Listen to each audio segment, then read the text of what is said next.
we're gonna do this again.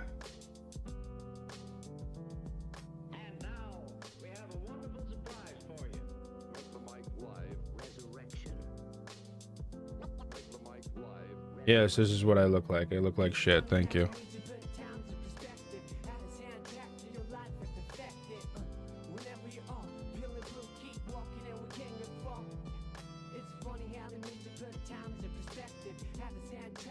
Life perfected.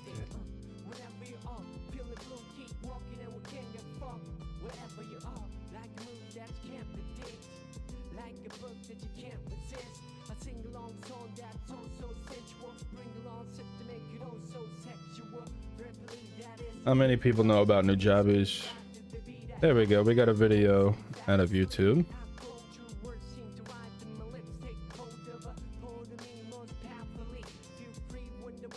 Okay, all three are streaming. Hopefully I sound better this time. I was watching my stream and I was like, nobody can fucking hear me.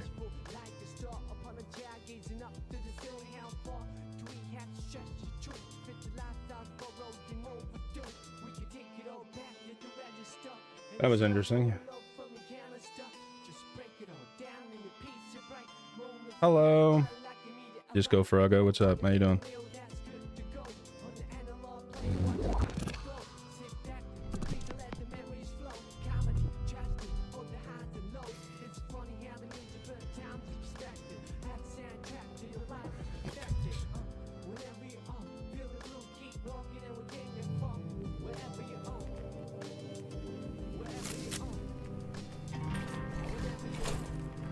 I really ran out of ammo for this thing, didn't I? Yep. What do you got for me?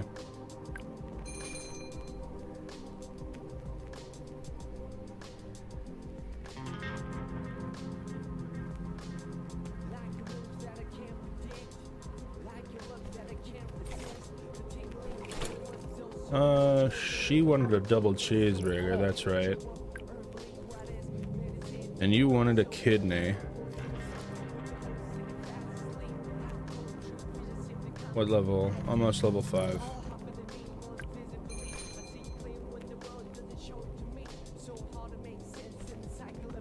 I think there's a bug going on in this game where it keeps on dragging my money over, like all of it, and then when I die, it takes all my fucking money, so I don't know what's going on.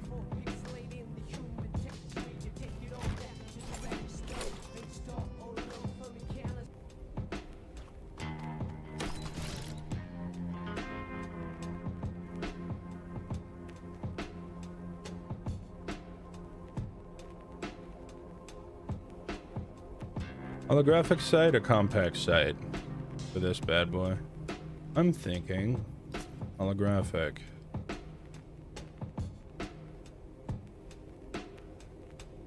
And then maybe that as a muzzle brake.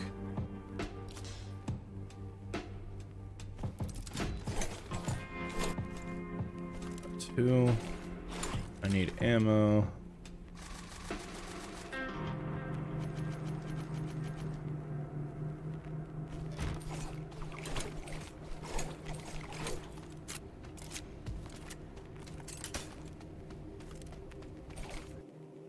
That doesn't look too bad, right?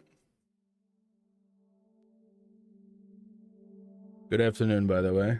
Have you had your afternoon coffee? I don't like that muzzle brake. I thought it would match. It does not.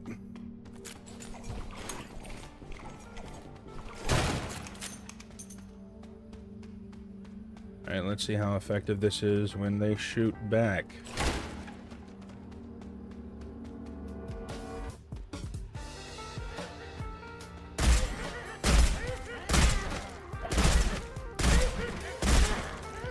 Super disorienting.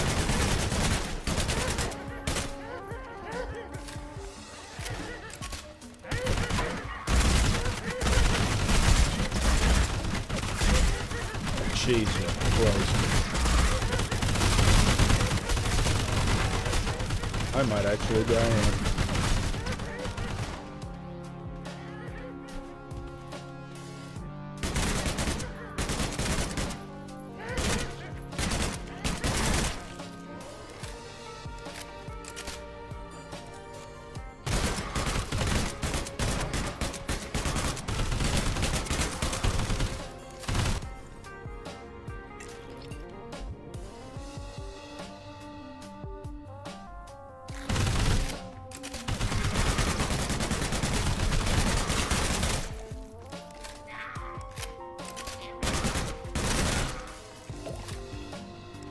Okay, yeah, that shotgun conversion is terrible.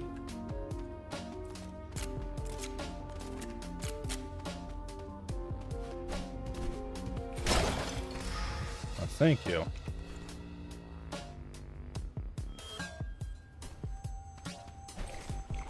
That's not too bad, actually.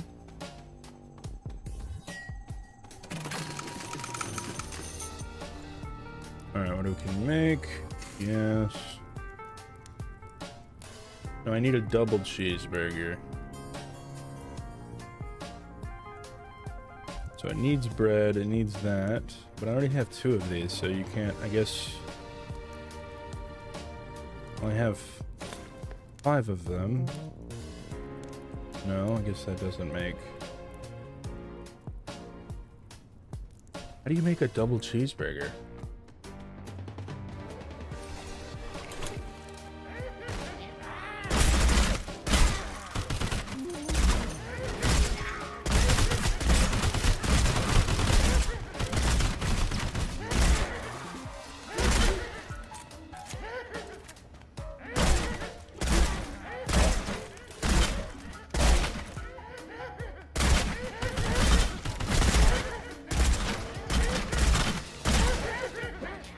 Jesus Christ, what the fuck are these people made out of?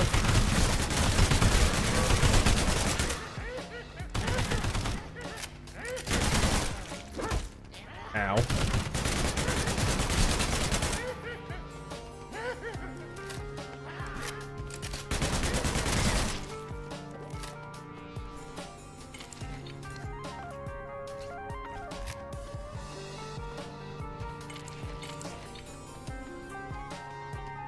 Oh, hey, look at that. I don't have to make one. What are the odds, right?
He wanted a kidney.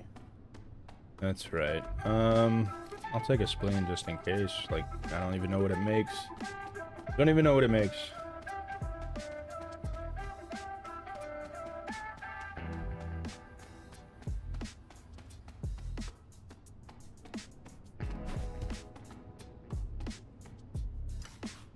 Take spice mixes, why not? Oh, wait.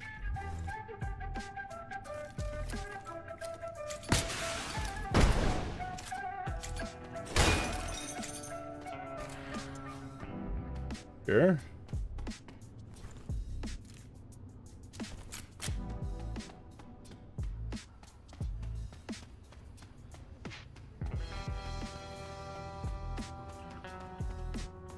Oh, went the wrong way.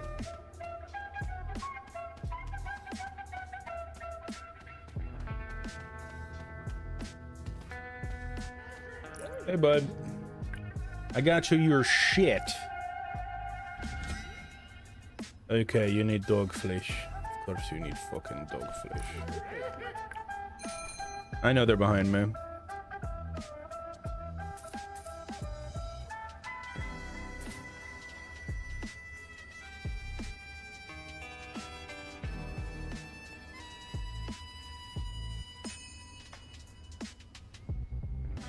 Cheesy touch. Hey, there we go.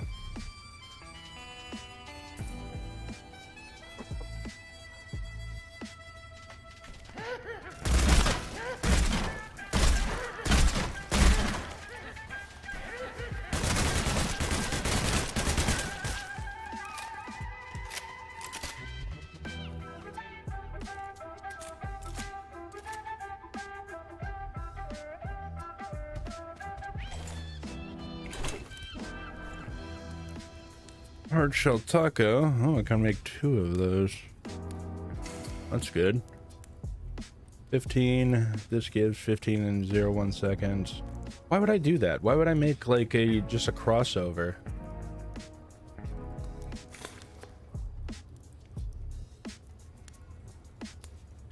And that makes 2. That's good. Yeah, why not?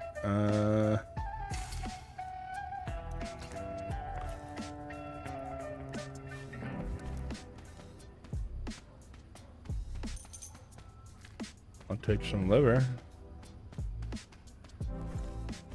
All right.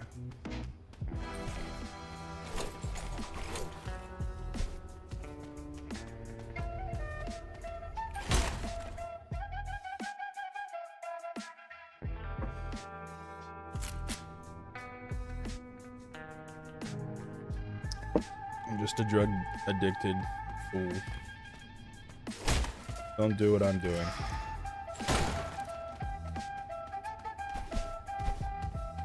Oil system, what is that? Fragile. RPM, max stability minus 30. Eh. Whoa, hey, whoa, wait. Every time I stream, some weird shit happens. I got something for his ass, though.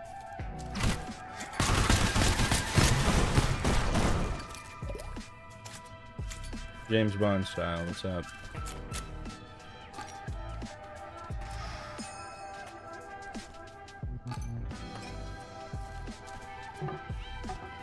Still can't take it?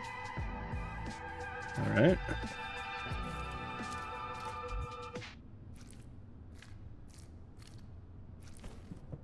There we go.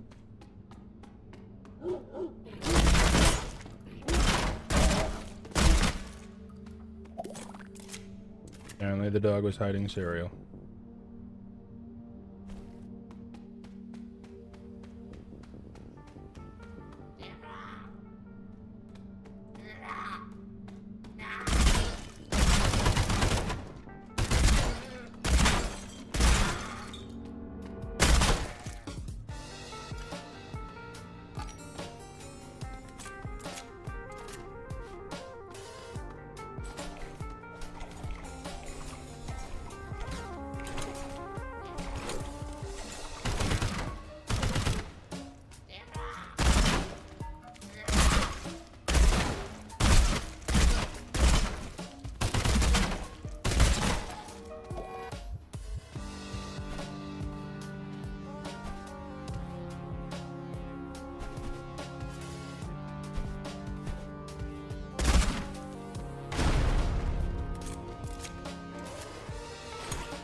Can cook Nashville hot chicken. Let me do that.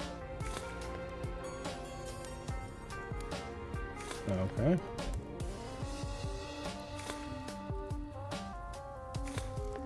Why not?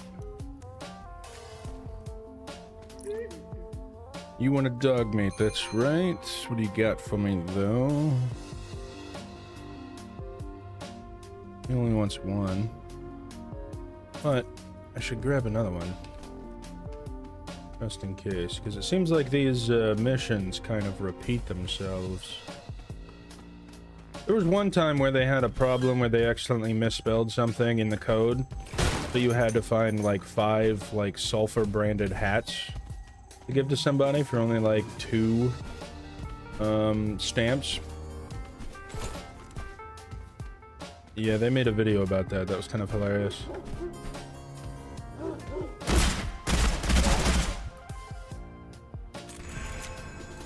Ooh. Oh shit, yeah.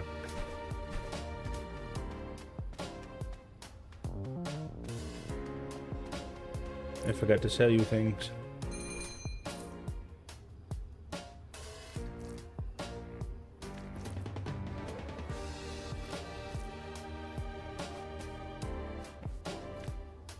Do I want to keep that gun though? I do. I think I have another one. But, oh, I can't even take it. I'll need you. It does what? 50 damage?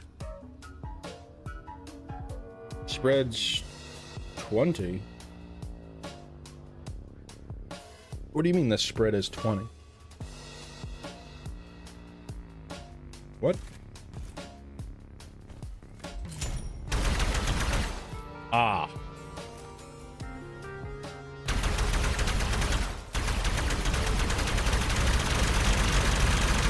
Okay.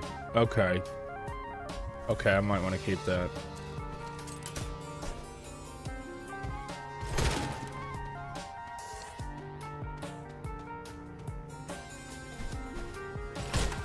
Now the RPM is 400. Now if I increase the RPM rounds per minute, would that increase the speed that it would that increase the speed that it ramps up at? Oh, okay. All right. That was some old bullshit.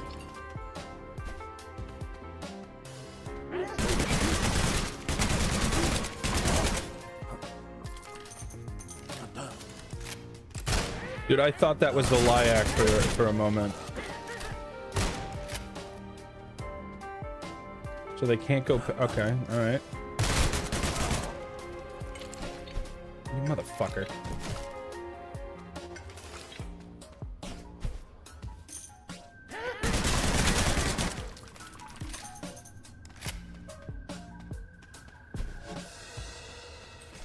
If anyone has not played Abiotic Facto, you are doing yourself a great disservice.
I did not know you could shoot the lamps.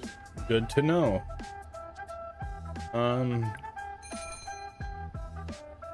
Oh shit, he has a lot. What? Damage plus 15. That's not... I mean... It's not bad. Oh yeah, I was gonna sell you... Spread minus... Bullet speed minus 20. That's not bad. Yeah, that can go. Oh, I had this in here this whole time.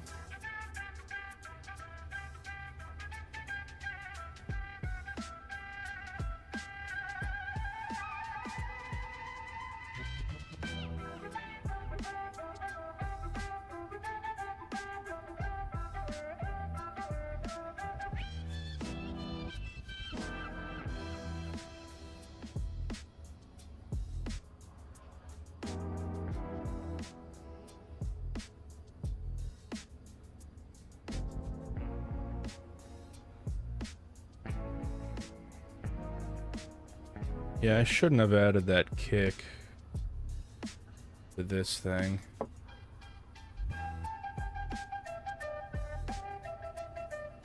That cholesterol oil. I don't know what I would do with this thing. Again, I've been trying to break this game. I cannot figure out how to make weapons like stupid strong. They all seemed at least somewhat balanced.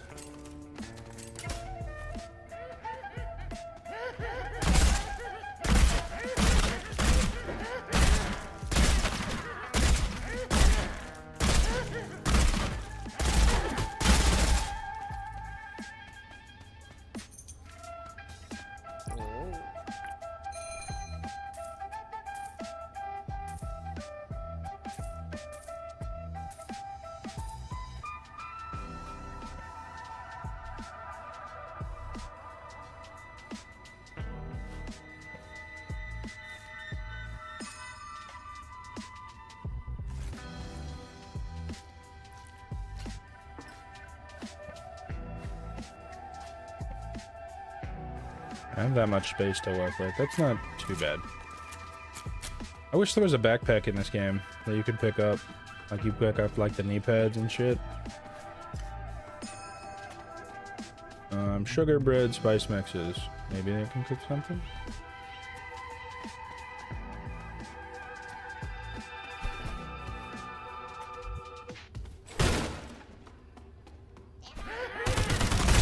Fucking Jesus.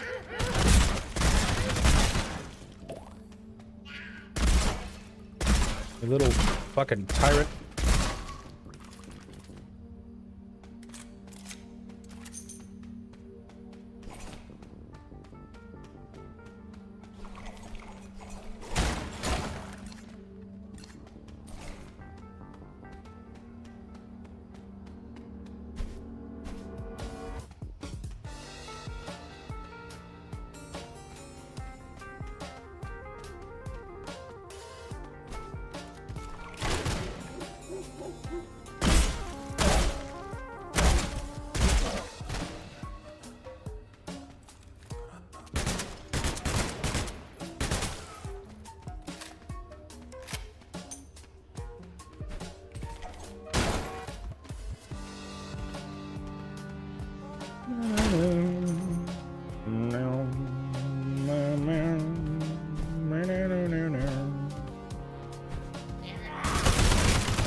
Oh, fuck.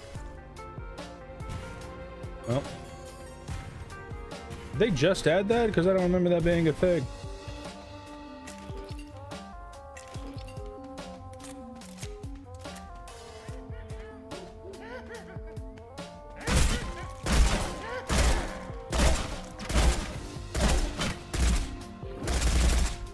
Okay, well, was I just not hitting him? Like, what was going on there?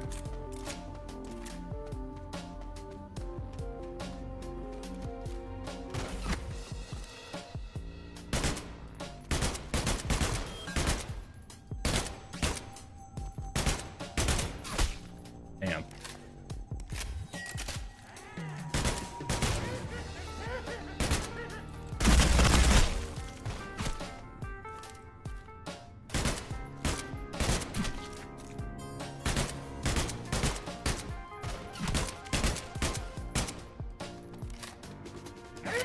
Mother.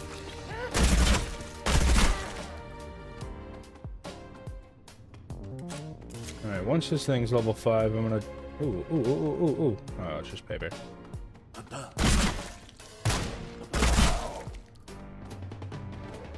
What have we learned from your transgressions?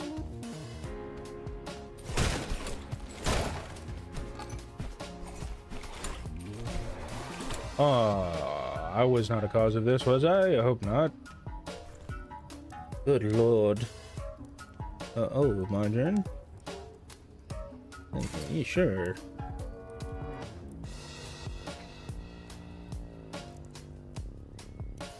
Make 2 hard shell tacos.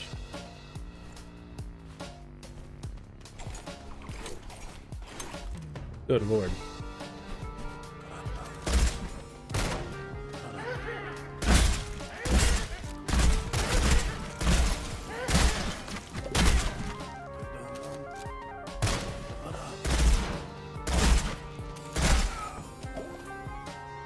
Ooh.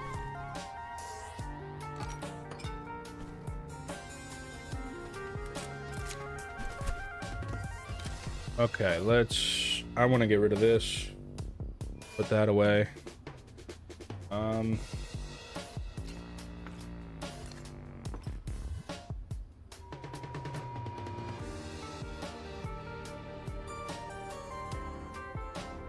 We can sell that one.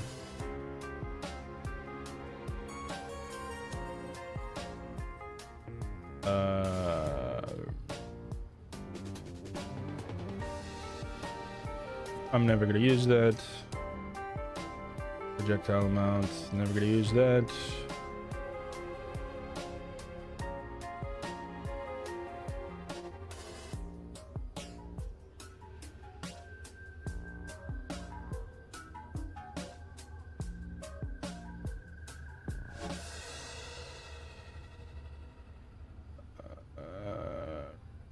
Now we're gonna use that.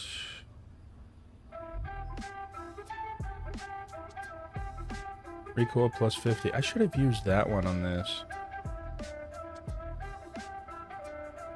Bullet speed minus 30. Again, that's not too bad. I'm gonna move that there.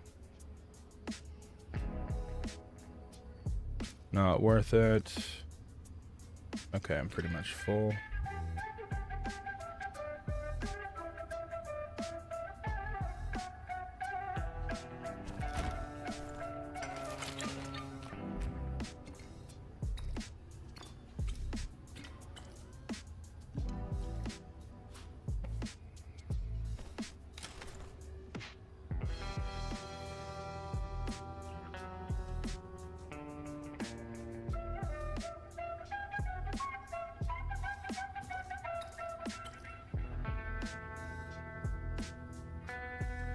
That's actually good. That's actually really good.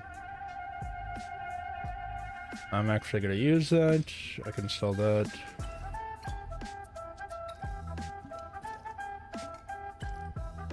Now I just need to get rid of one of these. That's actually really good.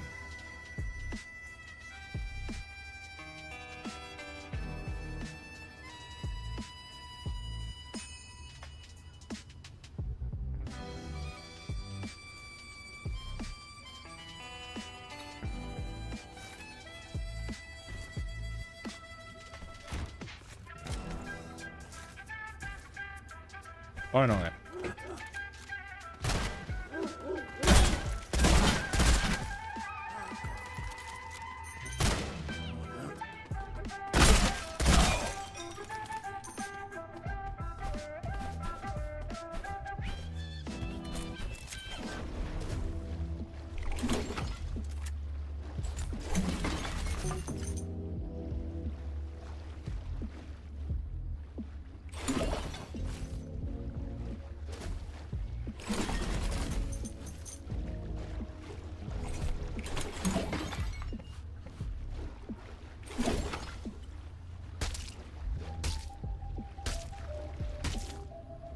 Oh, fuck. What is this? Oh, vegan oil.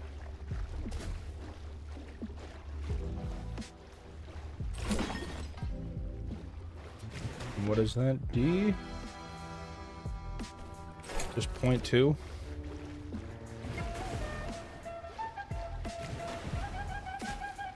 I don't think that's worth it. Today is a Wednesday, is it not? Jesus. Oh, we got 2 snipers.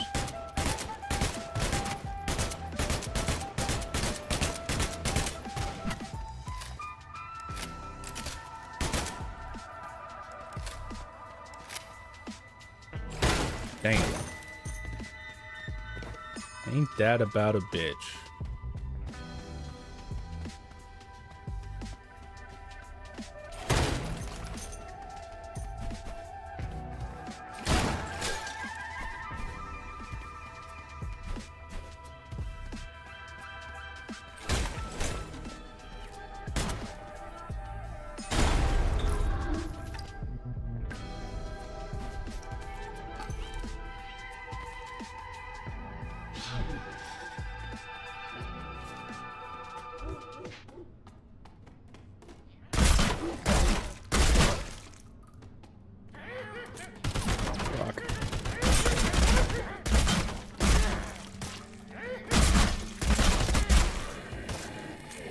Of course you would be coming. And go away. What am I stuck on? It's weird. Everyone dead? Huh. Oh. I don't remember killing him. Or any of these.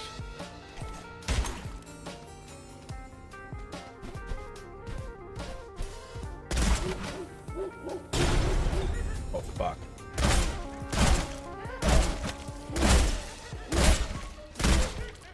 This thing is supposed to have bullet. What?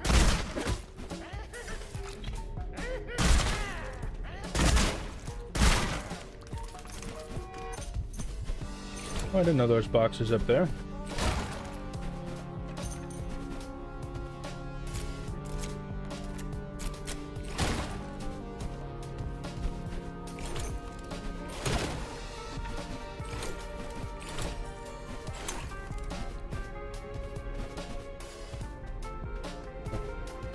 Not really worth it.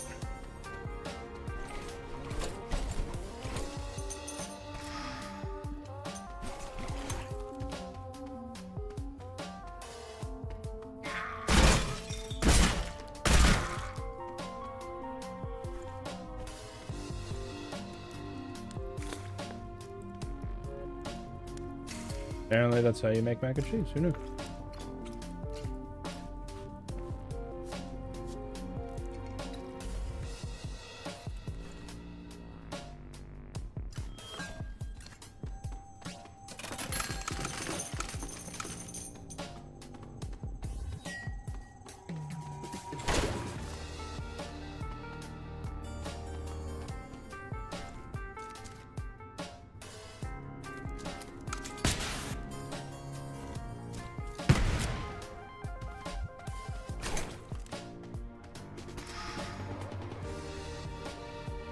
Yeah, but that lowers movement speed and shit. Plus, I need to get rid of all of this. Can I find a shop, please?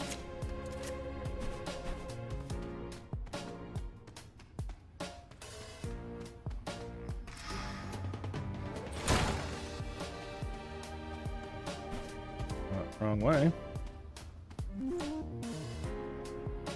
It's a 6-inch barrel, so it's gonna have to dig 3 slots.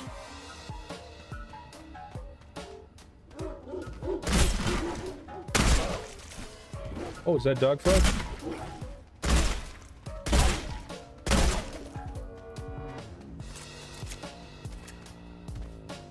It is.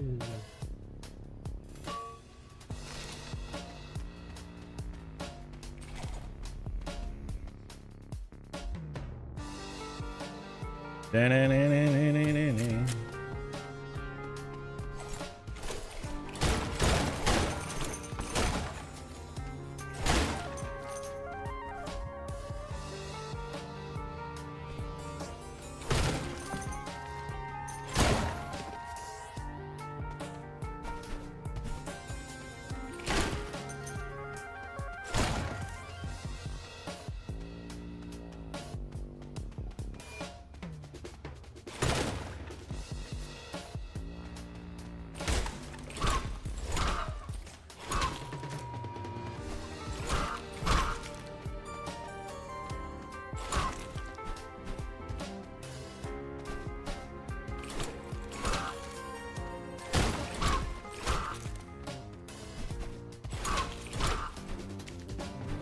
Did that one drop Nashville chicken?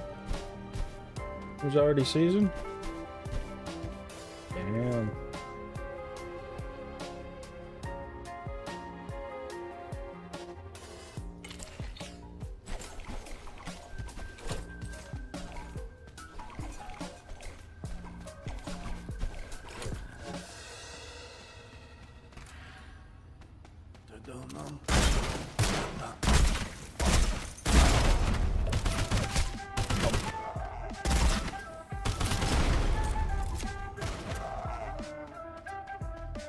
What?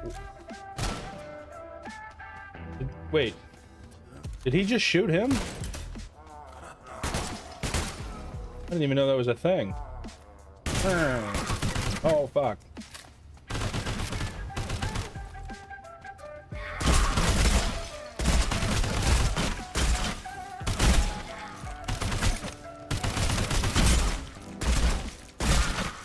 This thing just has no damage whatsoever.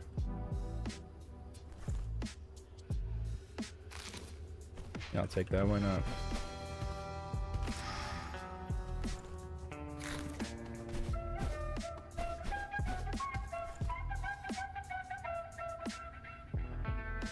Plus 50%, minus 50%. Yeah, that's being sold.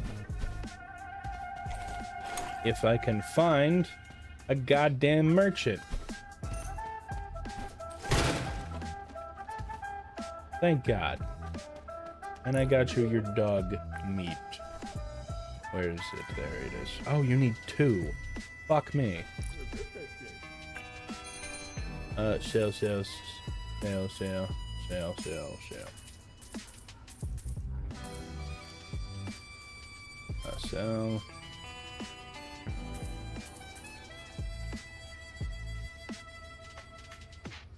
I've already got a couple. I am gonna keep that. Amy has a lot.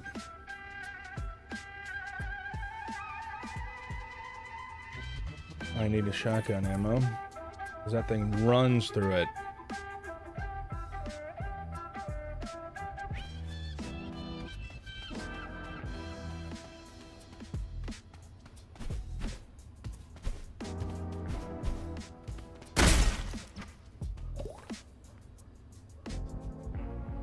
How did he combust? There's no flame on this gun. There's no fire attribute. How the hell did he combust?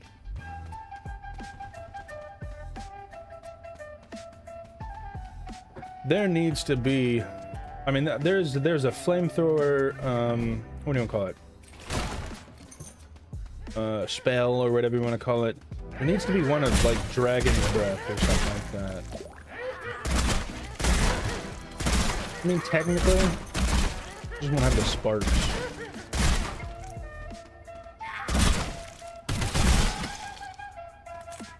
Yeah, this is like a couple kills. You motherfucker.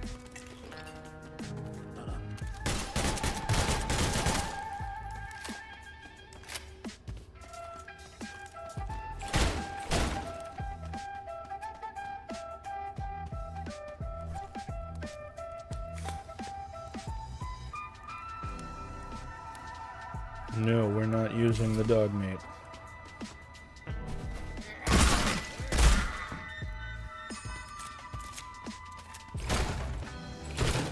Oh, some Delta Force shit, huh?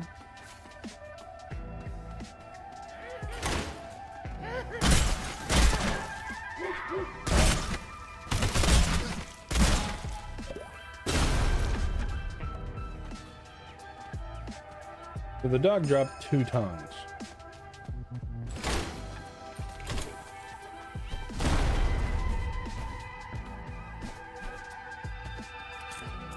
Oh, fuck me.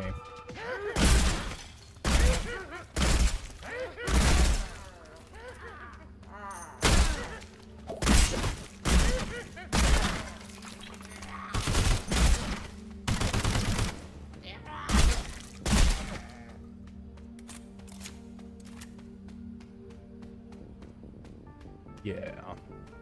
We need to turn this into a single shot.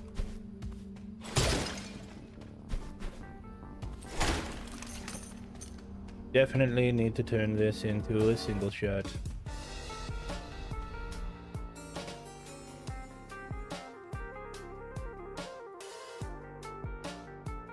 No, I will not go to your stream boo bullshit. Fuck off.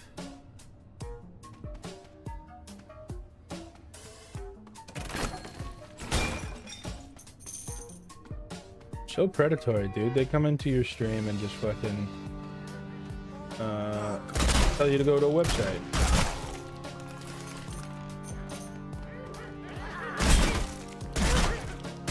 They promise if you... Ooh, fuck yeah. Alright,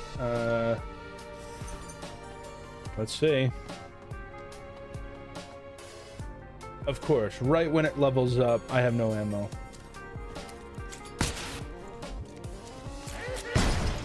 What?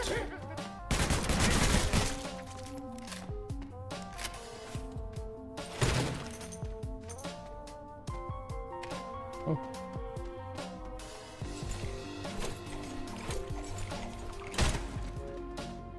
I forgot what the rat lady or the cheese rat lady needs.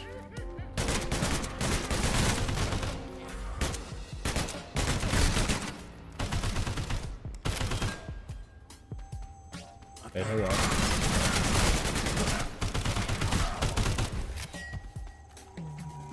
Did my kick stream just reset? What the hell is going on?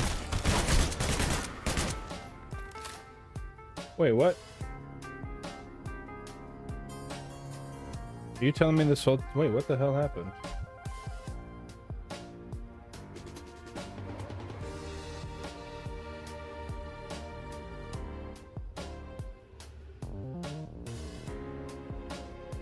Are you telling me this whole time you guys was just watching streams? There we go.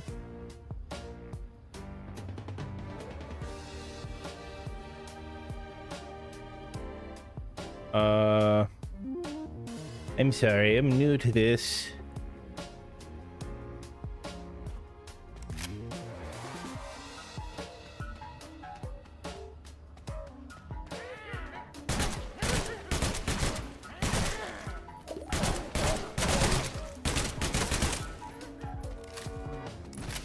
Give me shotgun ammo.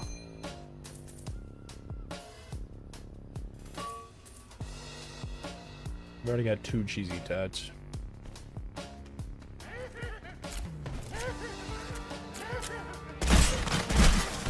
Oh, that's much better.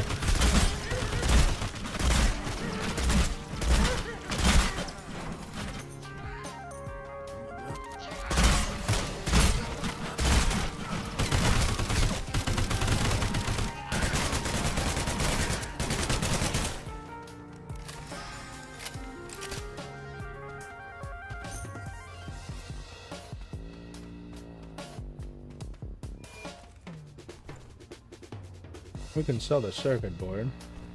I always thought like we were gonna be able to build our own like robot or something with like circuit boards and robot parts. No, it's just to be sold. Shame.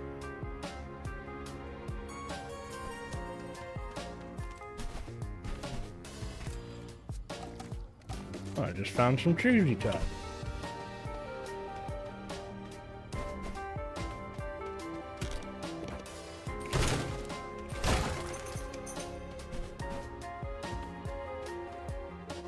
I can't believe this whole time I didn't notice that I wasn't actually fucking playing the goddamn game on stream. Last resort, that might not be bad.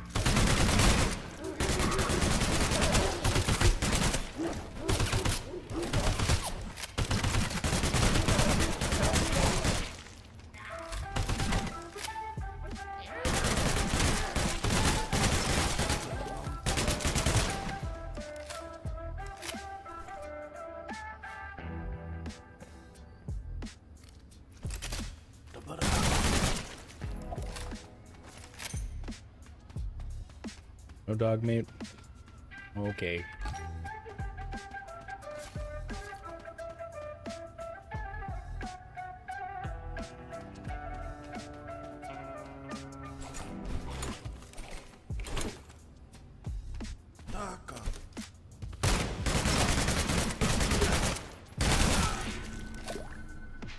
I don't know what to turn this gun into. I mean, it's a 9mm that does 75 damage. Which is actually like really good for 9mm. It's just 12 damage more than what it does. Plus it has no recoil. I have a lot of 9mm. I'm wondering if I should just turn this into like a beast of an SMG. Just basically increasing the damage. I mean, 25% of 72 is not that much. Could find one that... Do I have any 76.2? I do have some 7.62.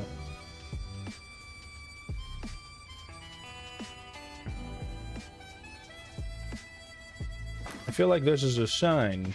Hmm?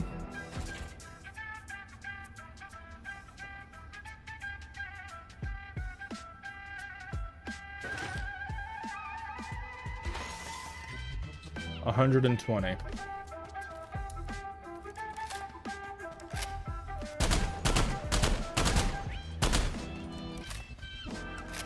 I do love this game. This game actually incorporates a lot of like small little things that just add up, like the detail. Like you can actually see him pull the trigger. And the gun sounds different as well. Oh. Fuck, I gotta face these fucking old farts.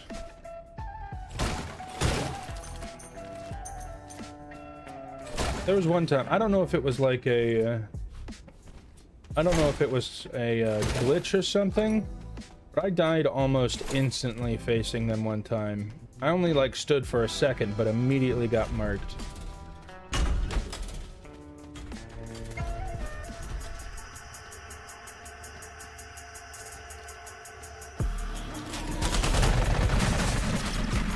Like now.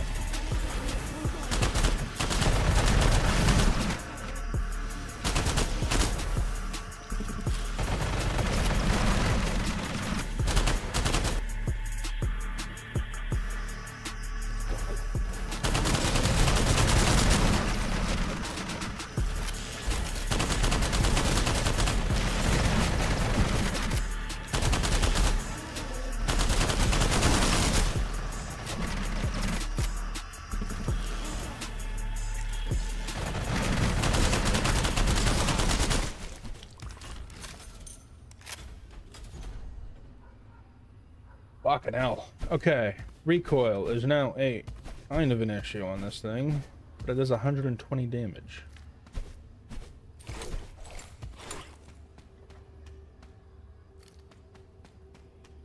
So what? Is a less than 40 damage increase? Ooh. I will take you, yes, yeah.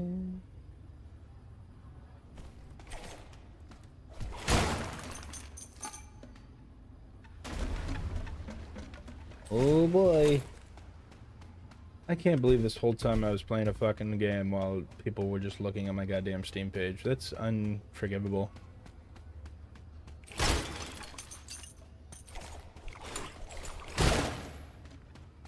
It is unforgivable.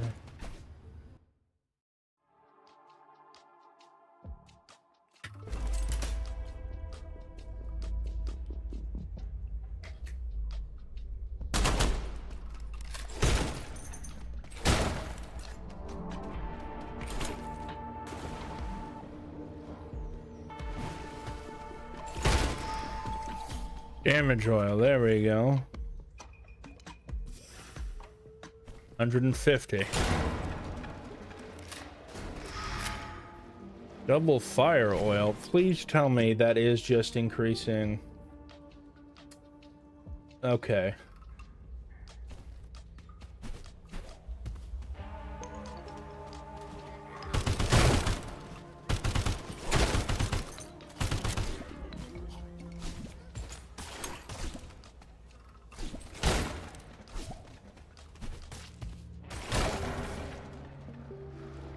Goot. I don't really want oats. I don't really give a shit about oats.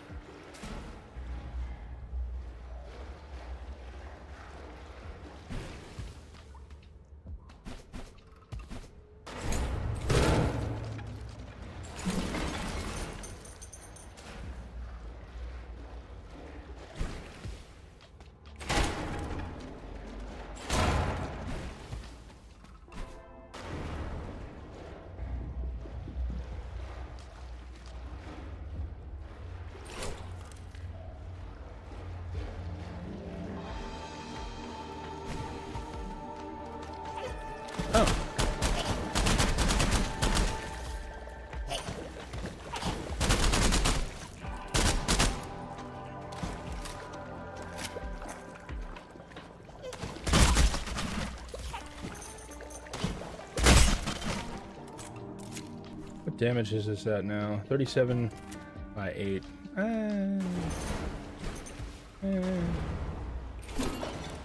It's not too bad.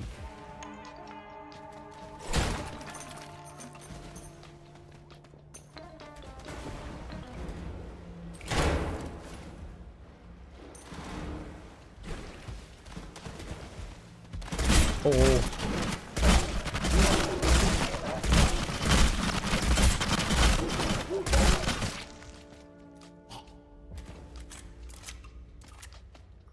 I think if I turn this thing into a single fire mode, it should be fine.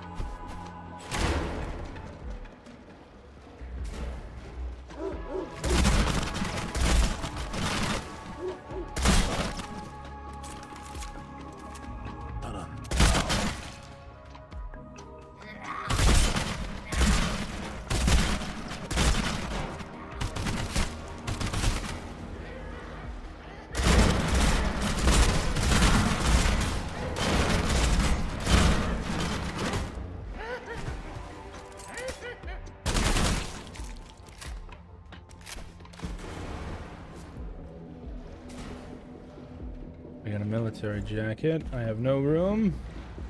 Of course I did.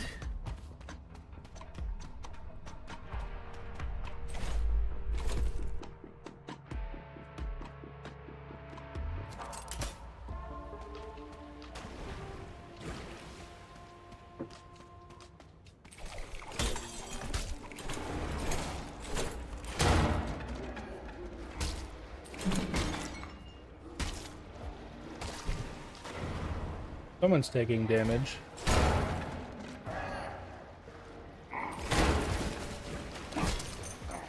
Okay, something just fucking hit me.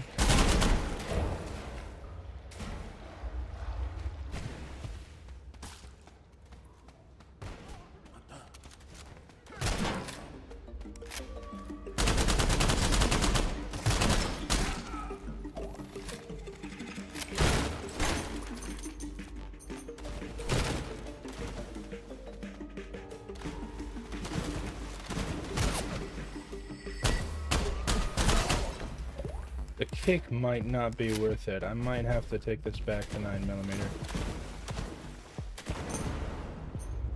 Okay, oh, a lot of people died over here. Alright.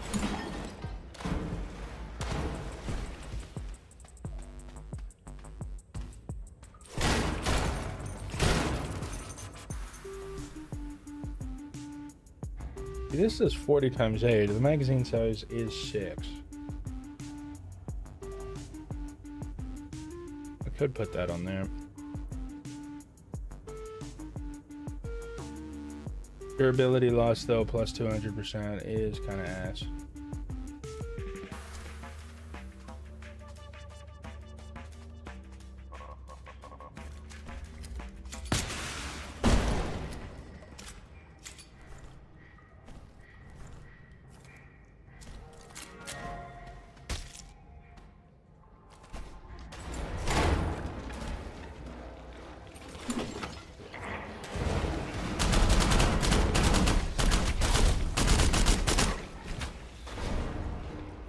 I am out of ammo. Hooray.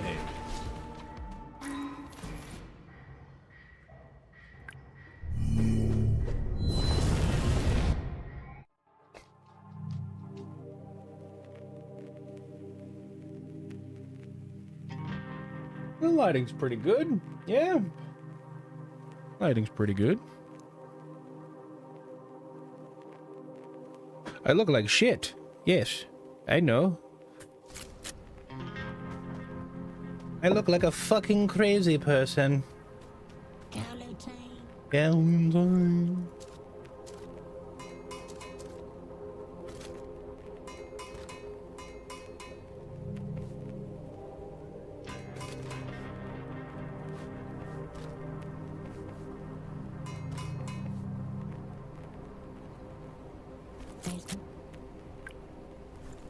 Keep on doing it. You wanted a double cheeseburger, and there you go. Get your Big Mac on. Fuck! Yes, yes, yes.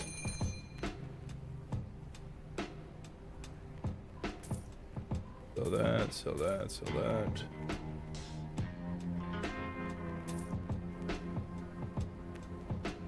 Already have one of these. 556.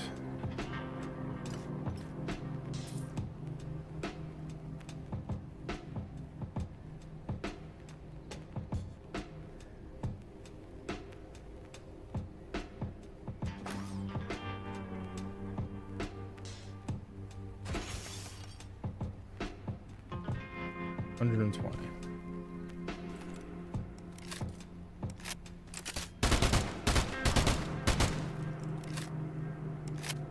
Fantastic.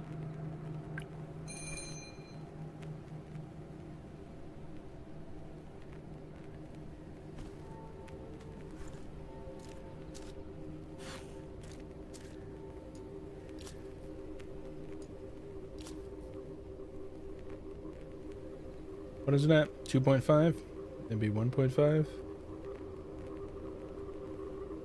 Or 1.75?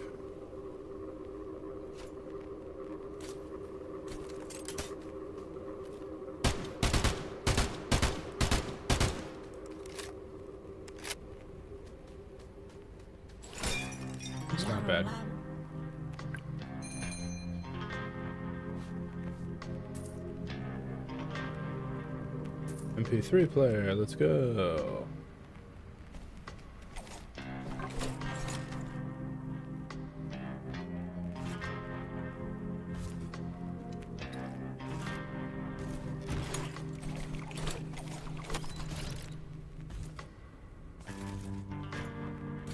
Definitely needs it. Definitely.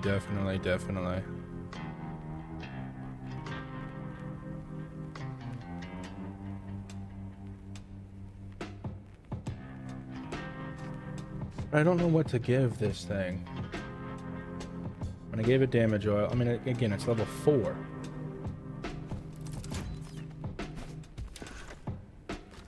I mean, I already have this thing, which is beautiful. It's holy fire. And it's a 50 BMG.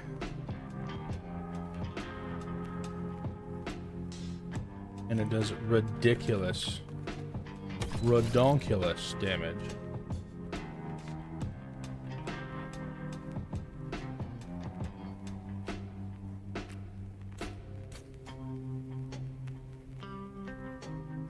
This one's already level 5. Again.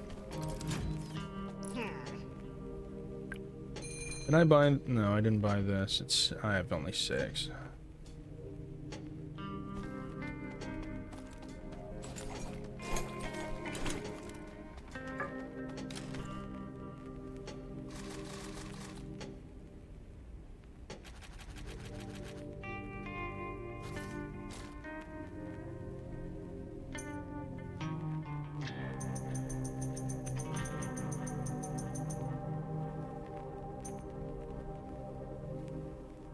That good enough? We have a lot of... Yeah. I have a lot of energy. 50.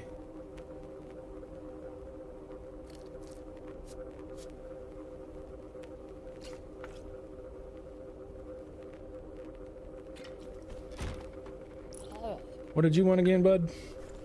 Oh yeah, a kidney. What do you got? What do you got? What do you got? That's too much. I'll buy another insurance just in case.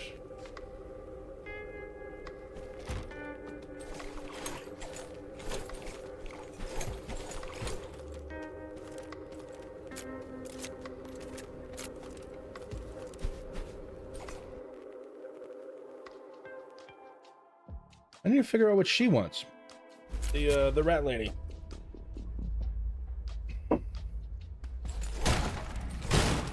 Forgot what it was. I think it was something simple, but I can't remember.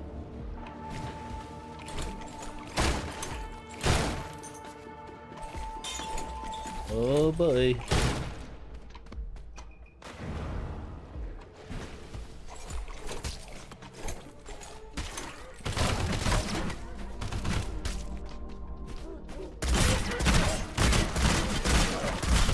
Oh yeah.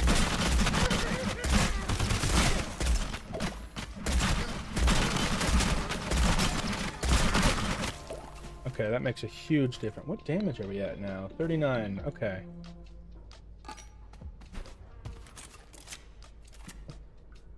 Get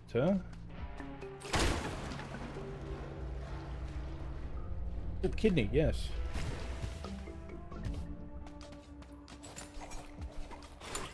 Oh, there you are, sweetheart. How you doing? You want a clog? That's right. You accept a gator?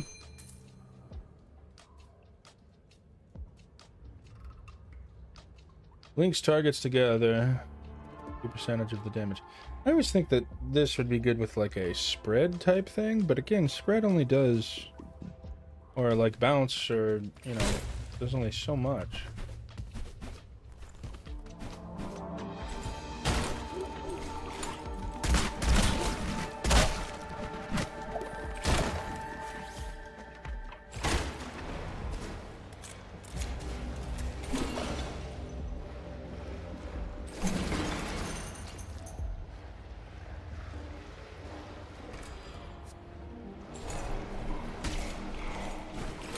I miss my extra long I had so much shit and then died.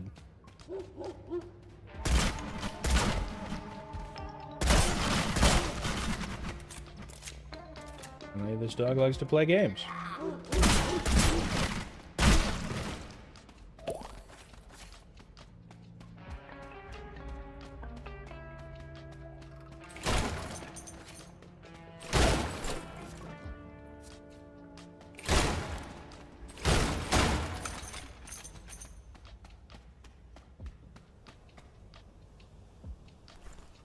Alright, dude, it's you or the wall. Or both. No. What are the odds, right? Like, what are the odds? What are the odds that we would immediately get what she needs?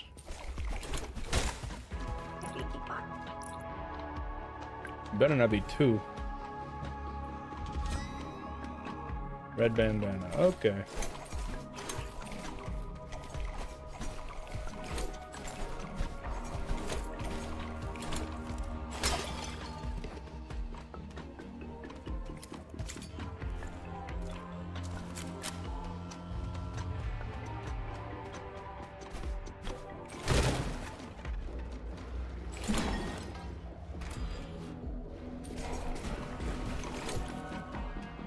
It must be the Santa hat at work.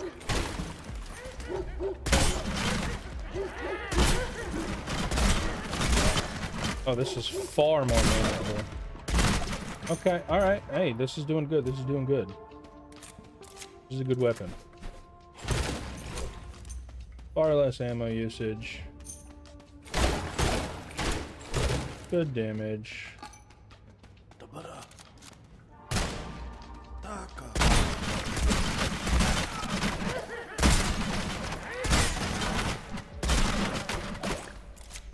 But what I have also been noticing is that, unfortunately, even though it is piercing as well as bouncing and hitting other enemies, they don't get the crusade, what do you call it, effect on them. Which makes this gun pretty much useless on how I built it.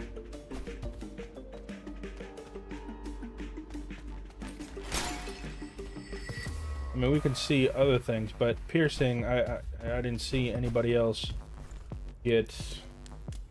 Oh. Wrong one.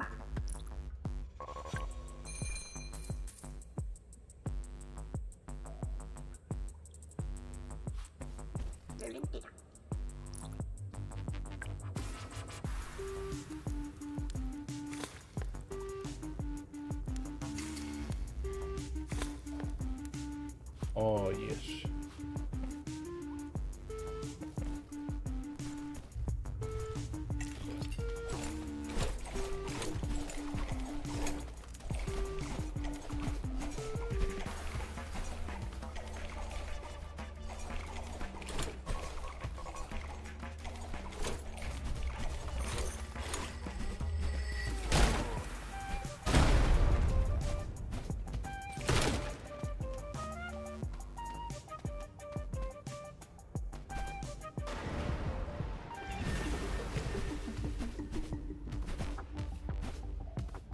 Nothing back here.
Hey, bud.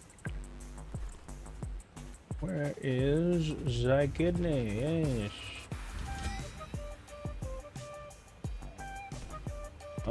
I saw those mushrooms.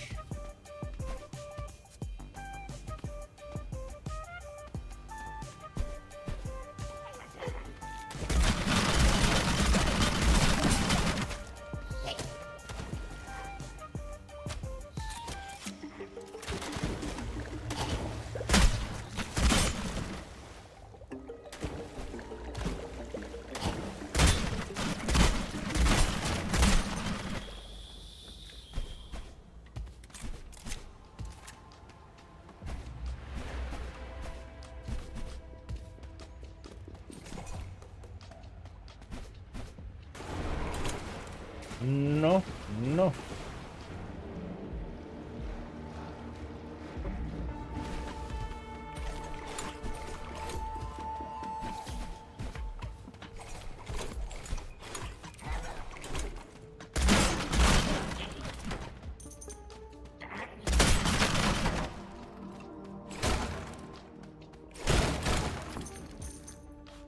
Hope he would.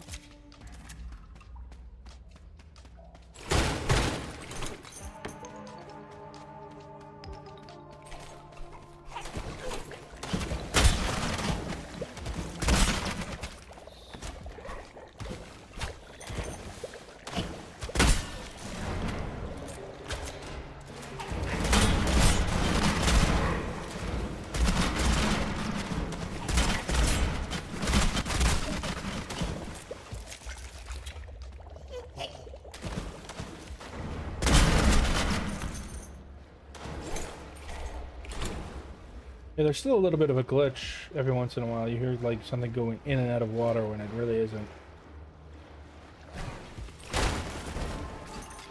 Ooh, the gun.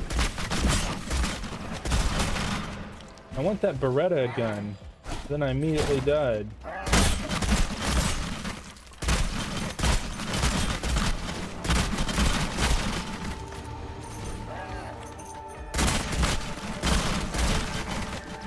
Okay, maybe it does work through piercing. Okay, good. That's good to know. Take the liver.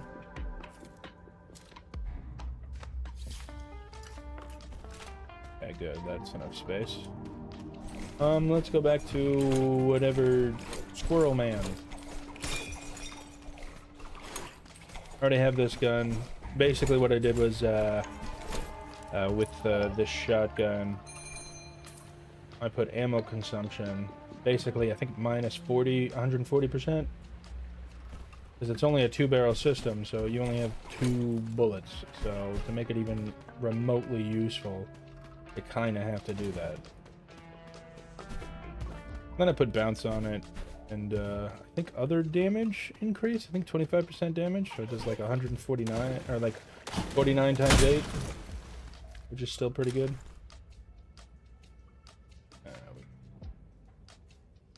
Hold that over. Dude, I have a lot of this shit. Fine. She wants 3. I'm just gonna leave that out and not even deal with it. Not even like have the chance of losing it.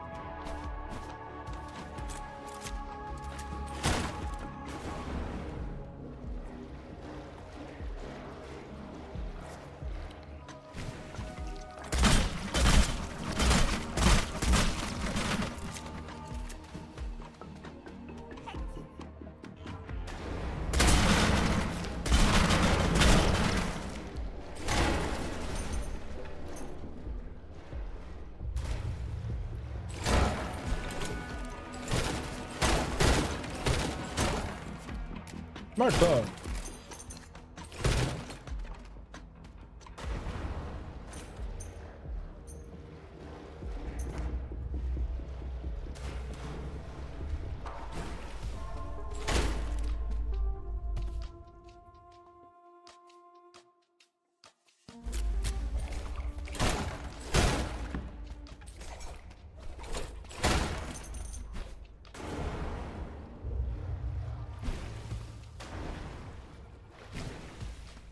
Excuse me.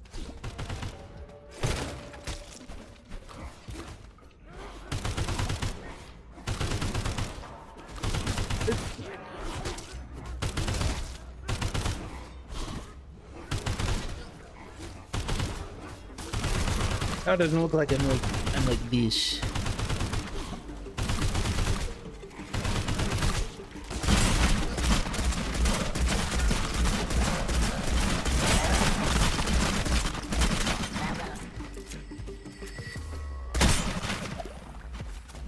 You thought. Yeah, there's no way I did this much carnage.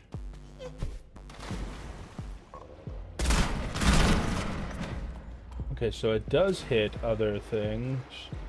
That's good. So this weapon is working how I wanted it to.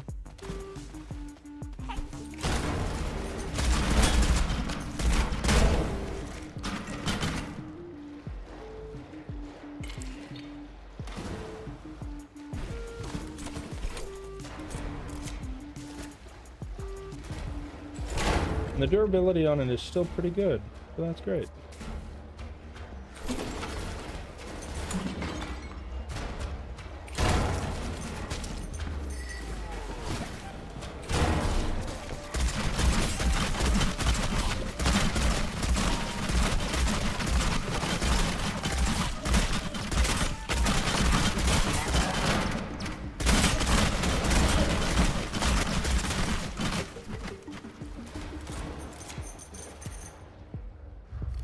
I would say it does well now.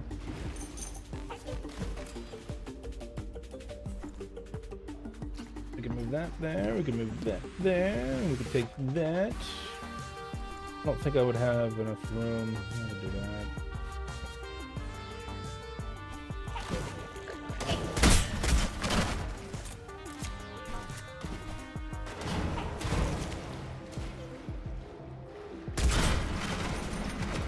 Oh.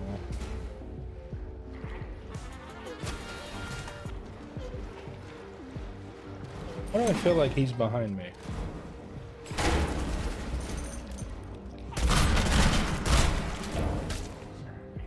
The fuck?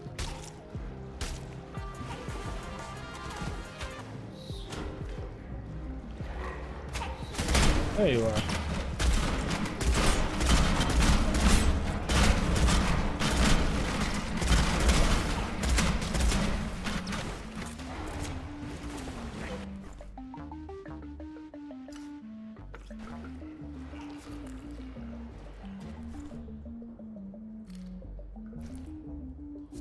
We don't need that.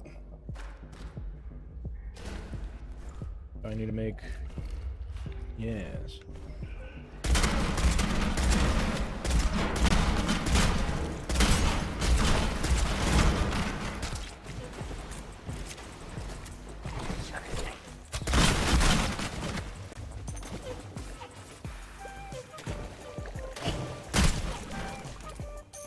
Anyone else?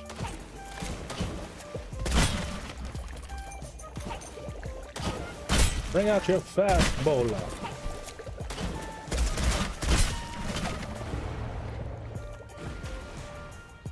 Oh, air duster. I'll take that. Yeah, sure. Get rid of that, get rid of that, get rid of that.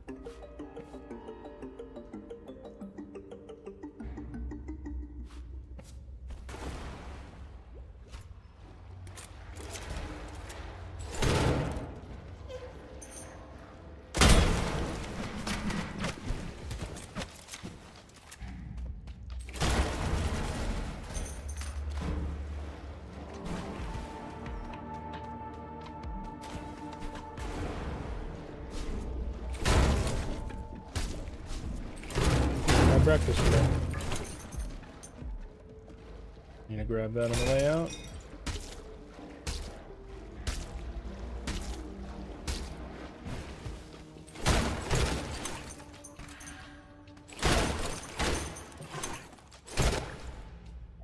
That only takes 2 slots. Okay, hold on. No, nobody needs that.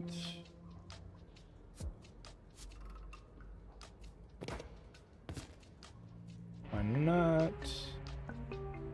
Be sold to be sold. Put that there. And then, yeah, I have 4. Okay.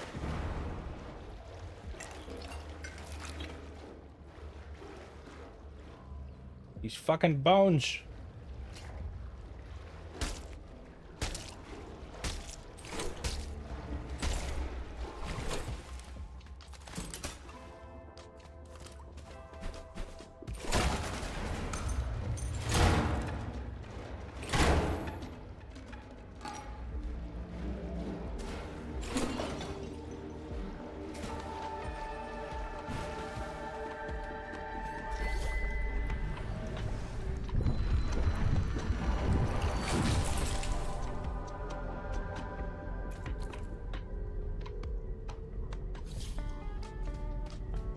I have 100 rounds left. Ow.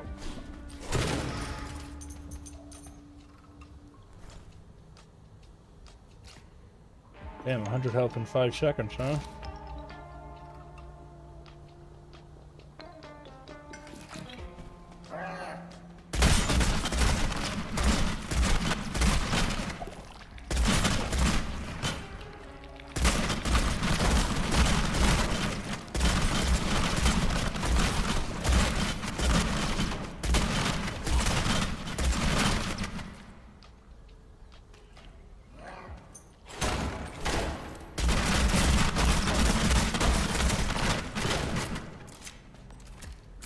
Anyone else?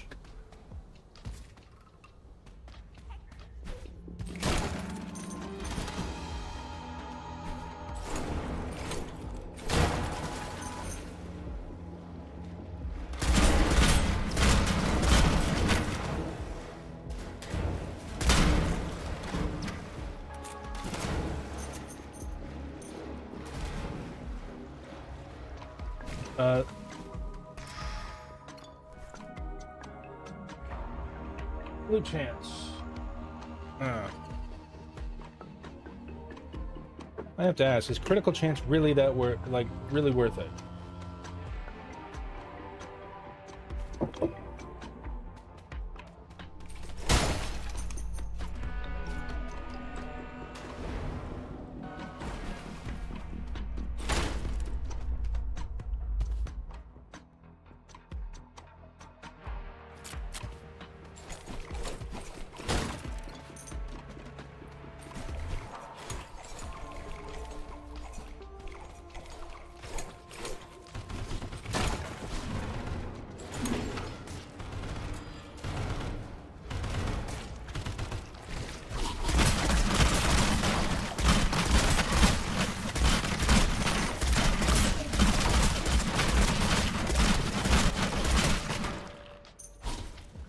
Where the fuck did you get behind me?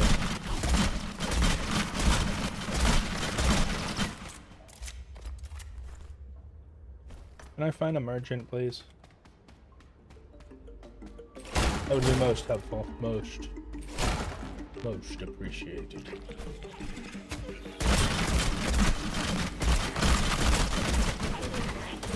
Oh, thank you. My prayers have been answered. I feel like this is going to be something bad. He's glowing black. It is something bad. Fucking hell. Is this what this is what I wanted? Yeah. Something from way further on. Oh, he dropped insurance though.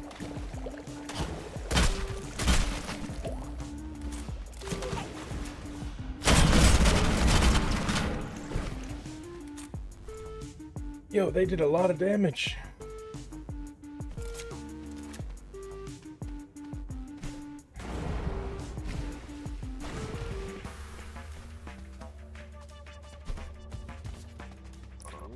What's up, dude?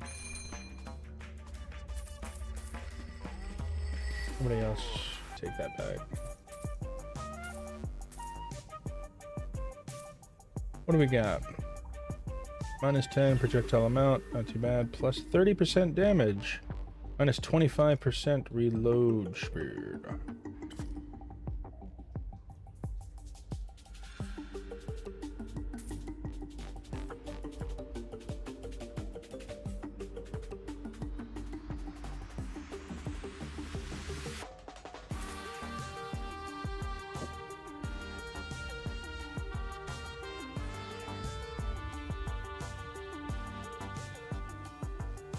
That's not bad.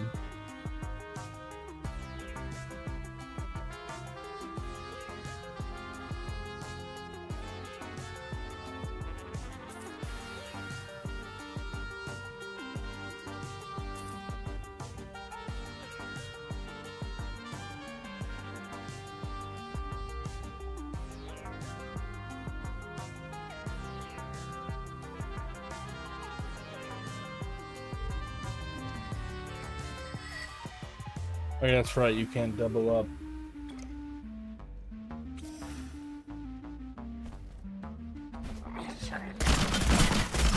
So I've also heard about this game. I didn't actually put 2 and 2 together and decided, you know, that I'm fucking stupid. But apparently, the more stuff you add onto a gun, the every time you shoot, it does durability loss. So let's say if you have like a full stack, like what, 5 here, so every time you shoot, it does 5 wear to the gun. I had no idea.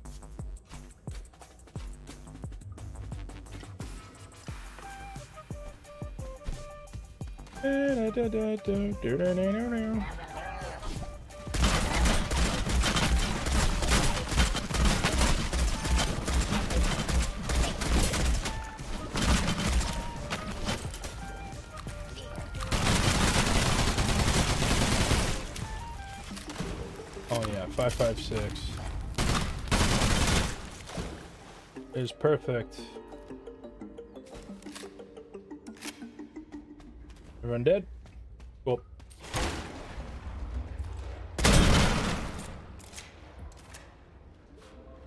Extra strong. Boomstick. Oh man.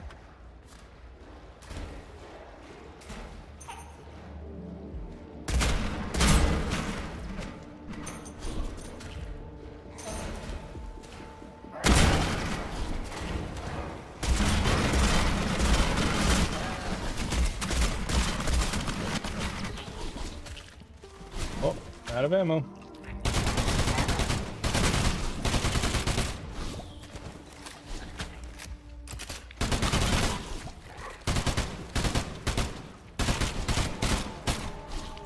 He's glowing black.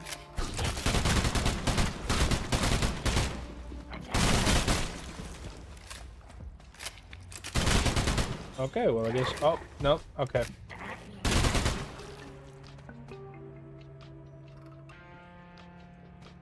Prayers have been answered. Arise.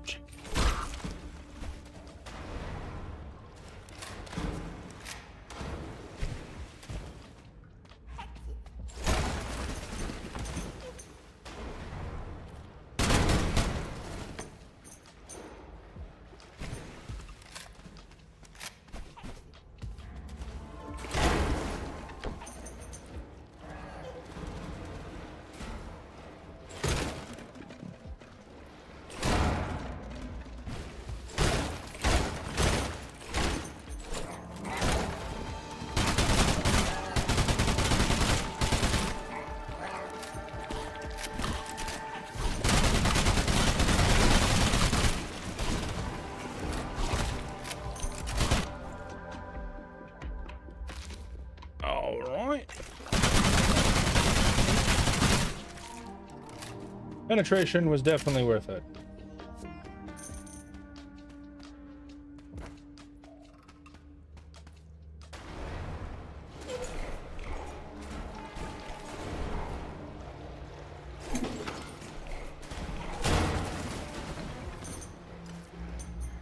I really also hate how slow the money catching is. Come on. Come on. What are we doing?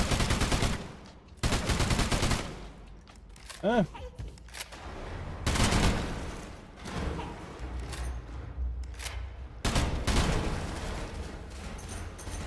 This thing's a fucking beast.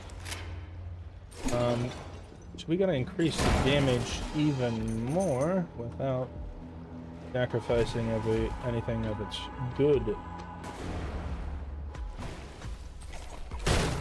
points. My question is should I chance the next area? 50 health. That's good, that's good, that's good. Because they'll kill you in a fucking instant. Like, it won't even...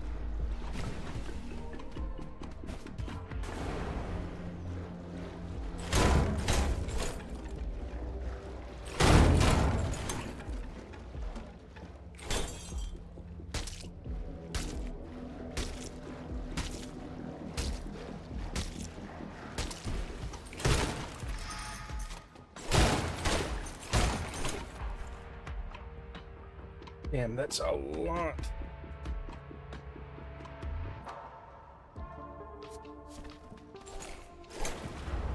Did we have a vendor in this area? I think we did at the beginning. I'm gonna have to go all the way back and see if he's still there.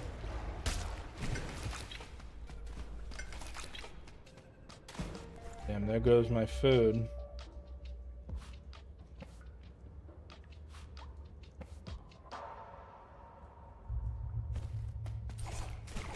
But I need to sell this gun.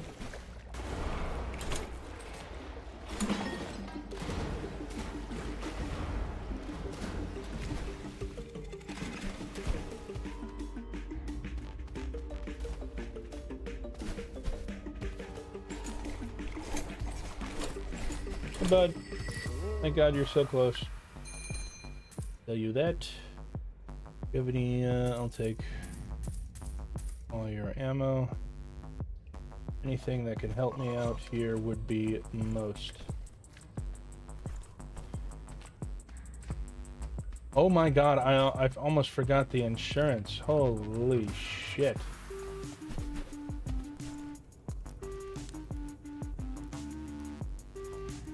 That's 15 health. A rock and liver makes... Okay, yeah, we can do that. Stew, perfect. A more... well, he needs 2. I'm not gonna use it. Health potion. Perfect.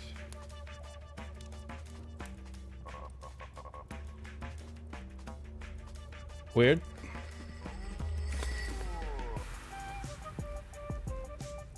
Green tea makes a yes. And hot snacks. Perfect, perfect, perfect, perfect. I mean, it'll give me a little bit. How much do you want for a brain? 100? That's good.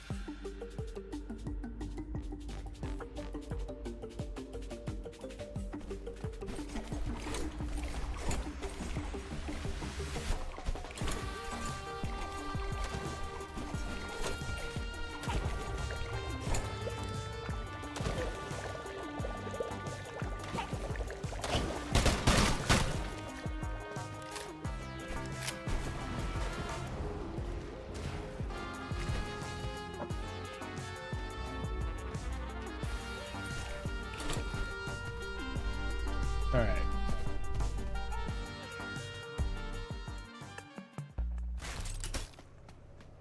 Fuck this area.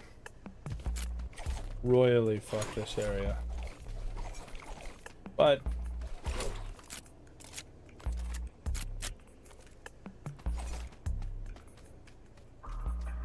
alright.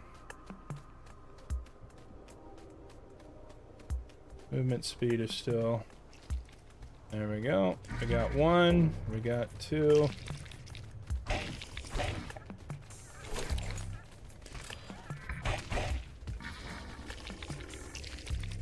Fuck this area. Fuck this area.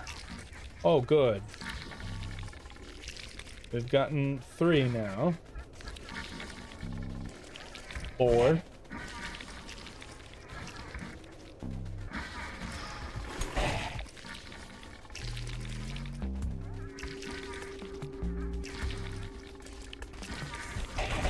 Oh.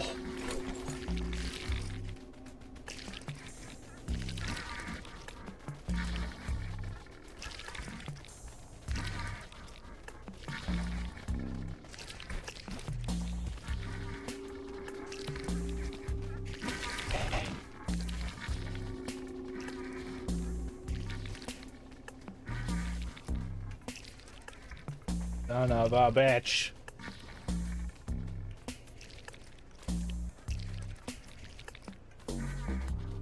There's a fifth one. I think that might be all of them.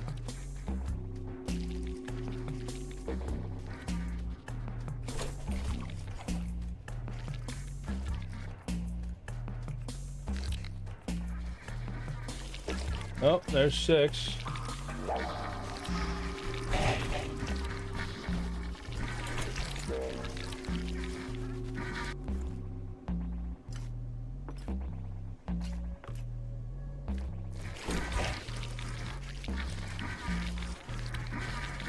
Seven? The fuck do you mean there's 7? Or maybe I'm just counting one twice.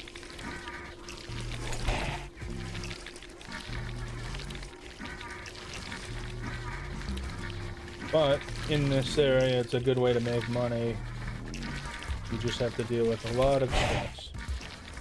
Yeah, because they hit you once, dude. It's fucking over. It's game over. They hit you once.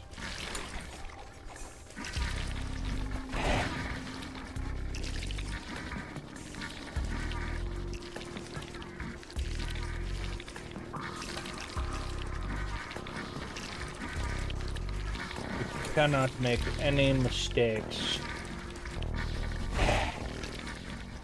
Wide turning circles and perseverance. Aha! Suck it.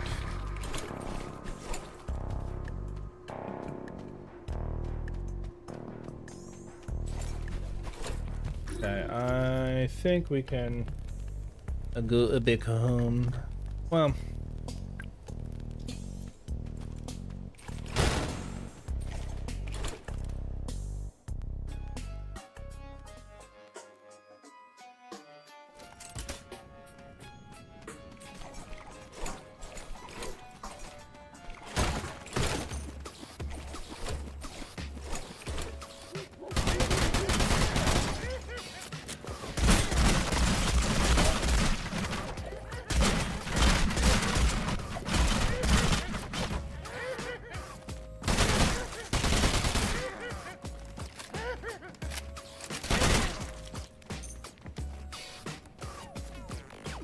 a bread sandwich.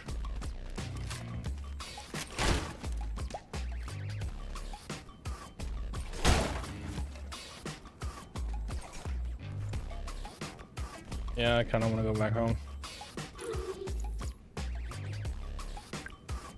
But now that I know that gun is really good at crowd control, but again, it's not really worth it. It uses way too much shotgun ammo. I already have another shotgun that does like way better.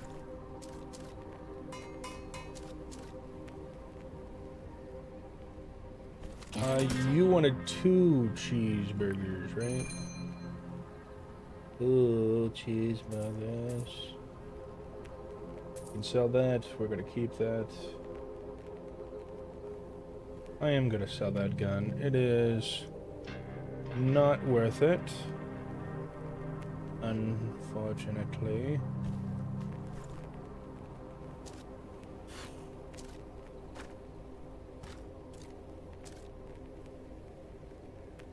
Oh.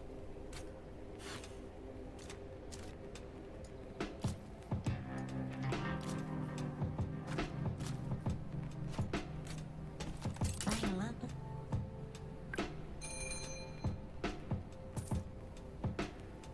It's not worth it. Yeah, see, it's not worth it.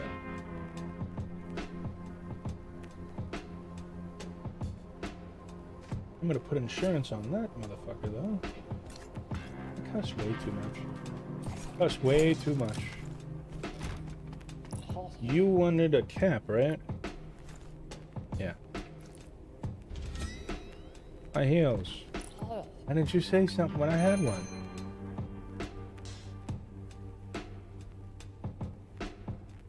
Oh, another far side.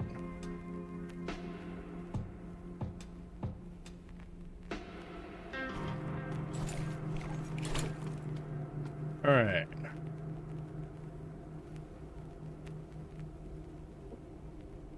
What should we...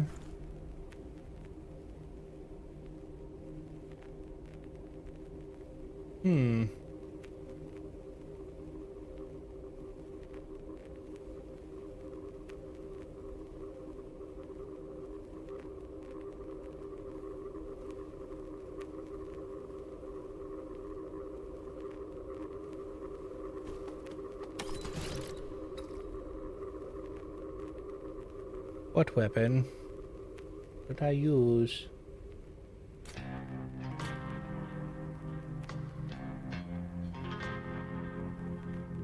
Recoil minus 62, but disables aiming. That's not too bad.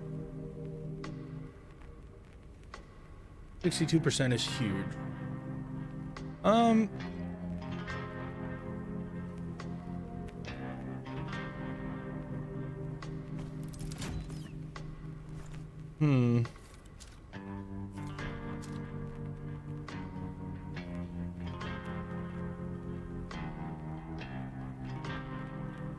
Is that 80? That is 80. This one was kind of fun to use, although it runs through ammo like crazy.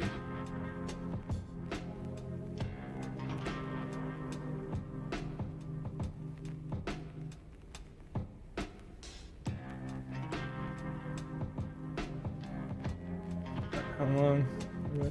About an hour and 49 minutes.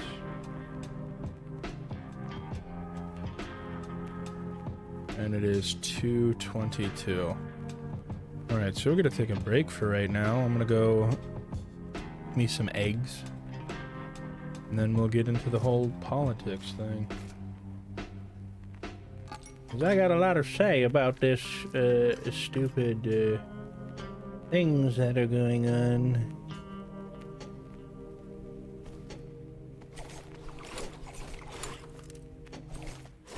But yeah.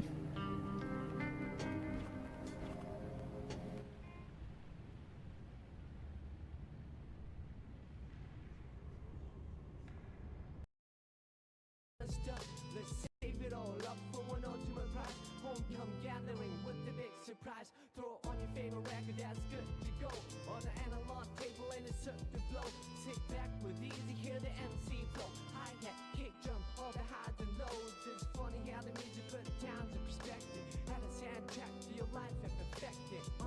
Whenever you're feel the blue, keep walking and we can't get far. Third time the charm. Hopefully when the time on your door you still let me in after all these years. The room that you caved in my heart is exactly the same that you left it. I realize that you have moved on. New styles and clicks like them silent foot sound. Speechless in this golden occasion. The beautiful expression on the silver creation.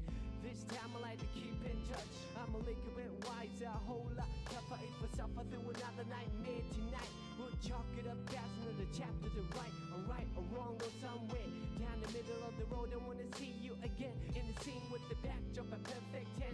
And the music can take us back to the spot right then. From black and white to a sepia tone. Some dreams come with a tint or a monochrome. From black and white to my skin tone. Some dreams have a stint on this microphone. It's funny how the music put times in perspective. Add a soundtrack to your life and perfect it.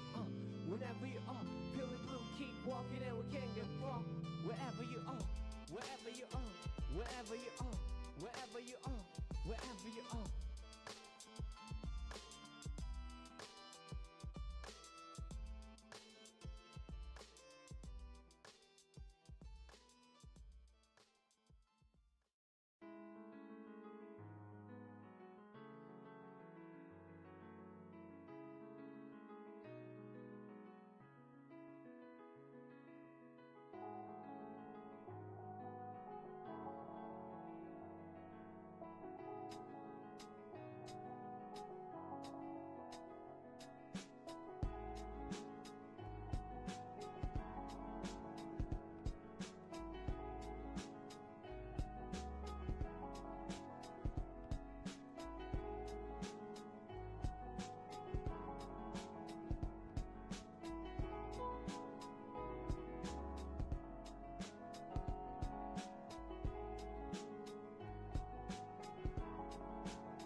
snowflakes in January, hot warm like February. I wouldn't ordinarily march to the drum, play a fool like April. Made the best dance in a June or bridal. Power of the wheel, Julius and Augustus. All you know is just us in a new semester back in September. Boy, I wonder if still remember. Meet me halfway from Mars to Venus. Meet me, the chase is on between us. Retweet the sweetest piece of confection. Handmade device for remote connection. Ask a question, wait for an answer and make a suggestion. Time and a place for a first impression. Second and third to a fourth dimension. Rise above ways that hold us captive. To a square, swear that I the captain. Cruising sapphire, sky burn like sapphire. Moth to a fire, but we can fly higher. To a region apex, we fit tight like a glove with the latex. Bring it down to earth for a cooling session. Lane sideways and glazed in essence. Gauged each other in the out-of-mind galaxies of uncharted nebulas. Heard joy of a spilled milk on a quill or lavender. Woven in the fabric of a calendar. Dress up at the end of October. Give thanks to the famine November. A October, close in December. And we back to the origins. Let me begin. Snowflakes in January. Hot warm like February. I wouldn't ordinarily march to the drum, play a fool like April. Made the best dance in the June or bridal. Power of the wheel, Julius and Augustus. All you know is just us in a new semester back in September. Boy, I wonder if still remember.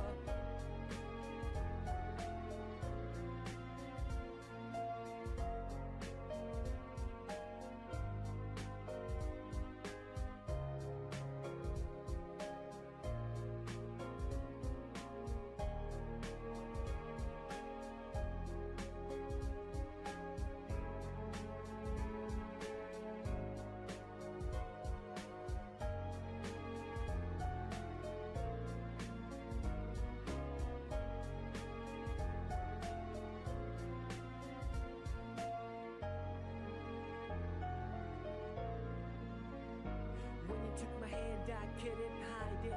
Way too delighted. Tried to ride it cool, but obliged to ride it. Wouldn't fight it. Had my watch pause when I put my lips on your eyelids. The lost second deposited in a memory bank. Every chance I pocketed a cent, a blank check with your signature. Fonts on serif, the curvature. A lone harbinger. With toes played coy like fish in the pond. Fawns were served pond like dish. Life is short like a dog on leash, or a fuse in an open circuitry that got struck by lightning. Hang painting on the wall over the writing. Brighten up the room for a private dining. Increase the pieces, seize the anxiety. Spread love, see the whole society. You got me shooting off on a tangent, as I always do when I'm on the fringe. And the tally of the letters will reach the valley where the wings will seek. A series so classic at the top of October. Give thanks to the famine November. October, close in December. And we back to the origins. Let me begin. Snowflakes in January. Hot warm like February. I wouldn't ordinarily march to the drum, play a fool like April. Made the best dance in the June or bridal. Power of the wheel, Julius and Augustus. All you know is just us in a new semester back in September. Boy, I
Hello, hello.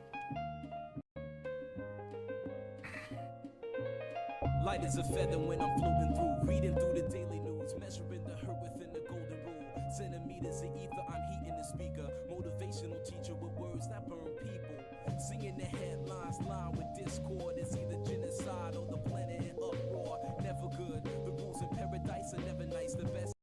All right, all right, all right, all right. There's a few things I would like to discuss today.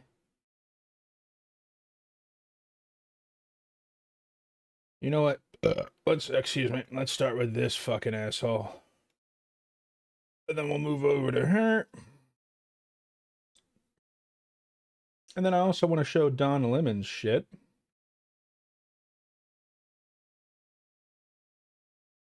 Why not? I think... I mean, that should be it for right now. We can talk about her as well. But let's start. Let's talk about this dude here. This child. I mean, we're just going to start off. This is absolutely ridiculous that this is even being recorded. It's just crazy that people think this way. Like, Trump stuns everyone by admitting this, right? Let's start watching. He is it. not well. He just gave perhaps the most bizarre press conference I've ever seen, and even the press was stunned into silence at just the bizarre nature of it all. I am somebody who reports the news on this channel every single day, but in this video, I'm honestly veering more into a concerned U.S. citizen. This man has been threatening war with essentially every single country in our... First and foremost, he's not been threatening any war. He might be saying taking, Greenland, but no, he's not threatening war. We didn't even go to war with Venezuela. That it wasn't even a war. It was a 2 to 4 hour skirmish. Our hemisphere over the past month, including Greenland, Venezuela, Canada, and... Oh, hold on. We might need to restart this because it's coming back. Un momento.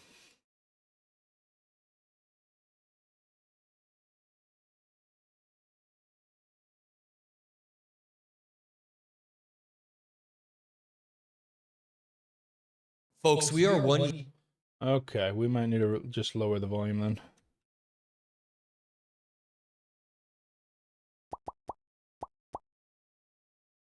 year into the Trump presidency. Nope.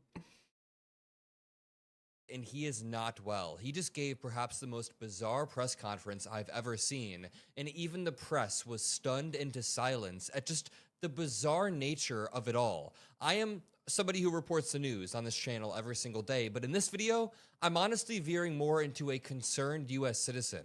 This man has been threatening war with essentially every He has not been threatening any war with anyone, including Greenland, Venezuela, Canada, and more.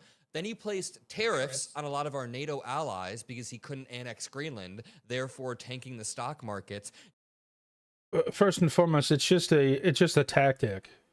Now he walks on stage and tries to brag about his quote-unquote one-year accomplishments, but they are all just absolute lies. Every single thing he lists, from the 20 trillion that he claims he brought in from tariffs to the 25% economic growth. I don't even know where he's pulling that from. He's pulling numbers out of thin air and claiming there's growth that nobody is actually experiencing on the ground. So let's jump in. Oh. If you appreciate the Adam Mockler channel and the news that we bring, make sure you message, and let me start with perhaps the most bizarre clip. This one is going viral, and the caption here from Aaron Rupar is, "Folks, this is some really weird shit. The president is not well." After he walked out, he began just shuffling through papers while the press remained silent, and he was just grunting.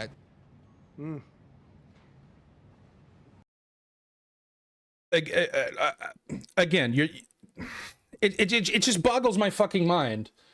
He's showing the people that are being arrested in Minnesota. That's all he's doing. Just because it's not on a fucking screen where you can just view, he's just showing people. He's having fun with it. I'm just looking at these charges. It's just pretty incredible. Many murderers, many murderers. People. How can you say this man is not well when Biden literally in the middle of his sentences starts rambling off on completely incoherently? Like it's just ridiculous. This isn't incoherent. He's just showing you papers. This dude is losing whatever spark he had. Back in 2016, he was at least entertaining on stage, and he dominated the Republican primary through, I guess you could argue, like personality or just bluster. But now he has none of that. There is no energy whatsoever. Look at the way he walks out. You can just see when he's walking out into this press conference, he has no energy. It's a lot of people. I think it's like a record. So these are accomplishments. He's 80 years old. He's also, you could say, a little bit overweight as well. He also does a lot. He walks a lot. He's remarking about how he's accomplished a record number of people in the press room. That's your greatest accomplishment in year one? We have a lot of accomplishments, and as you know, this is the anniversary, first anniversary, January 20th, and it's been an amazing period of time. For who? For Jeffrey Epstein's pedophile friend? First and foremost, there's like 5 million goddamn pages in that, or whatever. There's millions of pages of the Epstein files, and you expect them to go over 1 million different documents in a month. With, I mean, they what did they say? They said that they were dealing with 800 like attorneys just to get through it all. 800 attorneys. Do you know how much money that would cost? Astronomical. Absolutely astronomical. Plus, there is also somebody that's wanting a re-examination of the Epstein files for like another month. So they want to push it back another month when people are already complaining about it not being fully released yet. Again, they're just twisting these like ideas to attack a single person when they're not actually looking at the whole picture of what actually is going on. And it's just ridiculous. It's just ridiculous. They hate one man, so they'll do and say anything that's completely not even what's actually going on. Like, I don't understand what's going on with these people's minds, where they can look at this and come to the conclusion that this child is coming to. For the billionaires who got tax cuts, who has this been a great time for, Donald Trump? For Elon Musk? Look, first and foremost, the middle class has also gotten cuts. The only one that I can recollect is the no taxes on tips, which is huge. That shouldn't have been a thing in anyways. I was working at Domino's, or not Domino's, Papa John's at the time, and yeah, it was almost like a fucking switch where it immediately went to, now I have to claim my tips, and it was just ridiculous. Who got 120 days of unfettered executive power, walked around the White House high on ketamine, cut no waste, fraud, and abuse, and only helped himself with contracts. Okay, I know I keep on pausing this. High on ketamine, where's your receipts for that? You think Trump is just high on ketamine?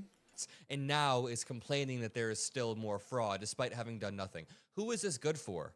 It's not good for the people on the ground of Greenland. It's not good for the people on the ground of the United States. Even the one country that you did have the chance to help, which was Venezuela recently, you still screwed it by just prioritizing oil over the people on the ground.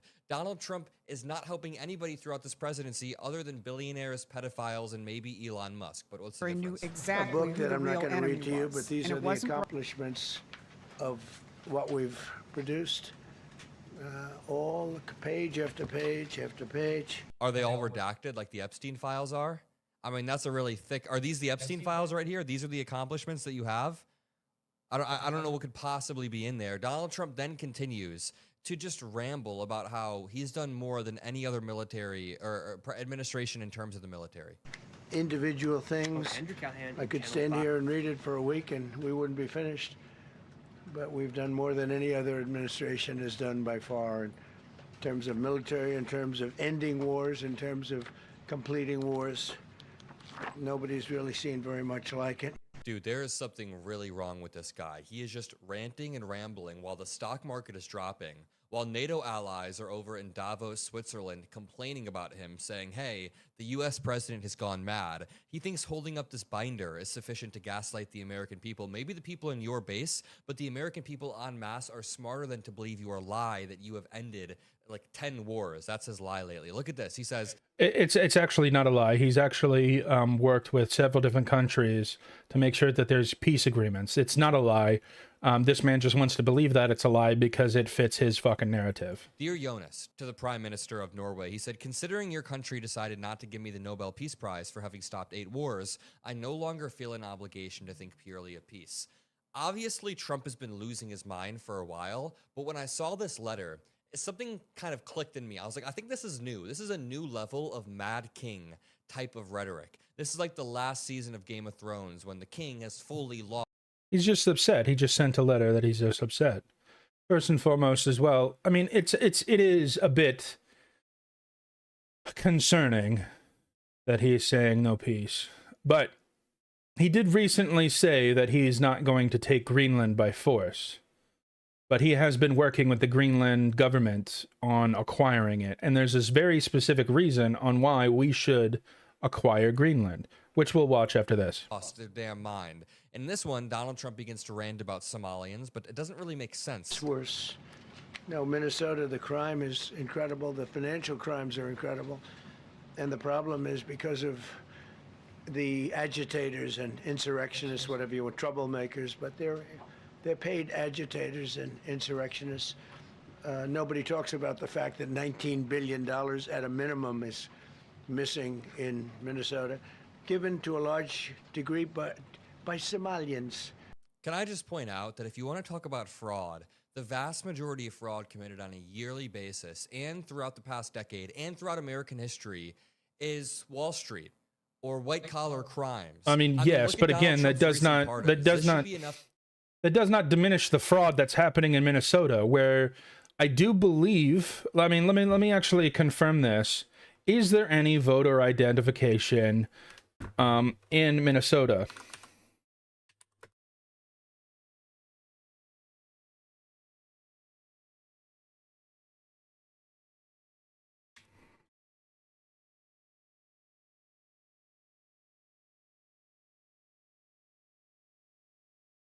Minnesota does not require an ID to vote. Interesting. Why are there so many immigrants in Minnesota? Oh, wow. It's almost like they use immigrants to vote for the Democratic Party. And since they vote for the Democratic Party, these immigrants now get special treatment.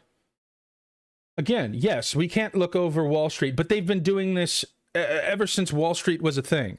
There's always been corruption in Wall Street. And you can also blame Obama for doing that huge payout to and then like what was it, 2008 or something, with like the whole crash, and he paid like billions of dollars to get them out of this, and then they still do the same shit. To tell you where Donald Trump's priorities lie when it comes to fraud. Latest round of Trump pardons primarily centers on people convicted of fraud. Also a guy who abetted the creation of a false selective service record in the Vietnam era.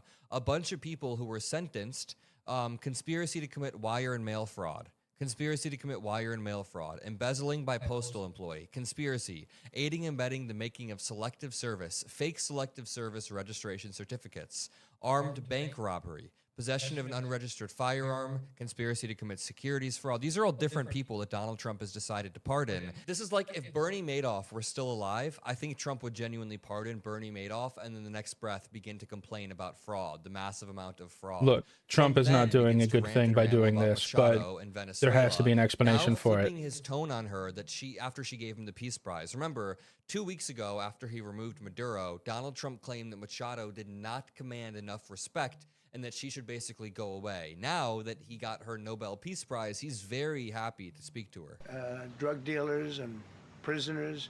Venezuela, as it exists. Look, first and foremost, people say a lot of things like you keep on coming up with this rhetoric of that he's unwell. He's just talking. He's always talked.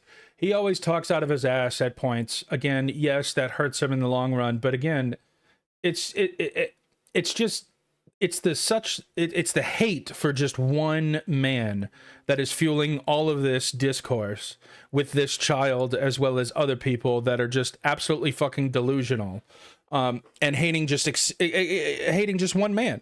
Example, opened their prisons into the United States. That's why one of the reasons I felt so strongly against Venezuela. Now I'm loving Venezuela. They've been working with us so well. It's been so nice. And an unbelievably nice woman also did a very incredible thing, as you know, a few days ago. We're talking to her, and maybe we can get her involved in some way. I'd love to be able to do that. Maria, maybe we can do that. But we're dealing with the people and the president. Am I tweaking here when I say that Donald Trump is so low energy, it actually is terrifying? He's out there ranting and rambling, and then he has the nerve to bring up Renee Nicole Good. Get paid. You know, when the woman was shot, I felt terribly about that. And I understand both sides of it. But when she was shot, there was another woman that was screaming shame, shame, shame, shame, right? You saw it. So loud. It was like a professional opera singer. She was so loud and so professional. She wasn't a woman that was hurt, like, oh, my heart's injured. She was a professional. She's shame, shame. She's screaming shame, shame. I said, that's not a normal person. That's a professional. This is some delusional ranting. If you watch any of the videos, it's very clear everybody on the scene is pretty shocked and emotional after it happened. The person who screams, whoa, very scared, very shocked, not a paid agitator. The person who's screaming shame, obviously not a paid agitator. Somebody who is emotional in the moment and is like, holy shit, I need to call this out. Donald Trump's lack of cohesion combined with his rambling behind the podium genuinely makes me want them to trigger the 25th Amendment. Again, everybody keeps on saying initiate the 25th Amendment, but again, you were focused on just one man, but you can't like actually say that these protesters in Minneapolis are not absolutely fucking out of their goddamn mind.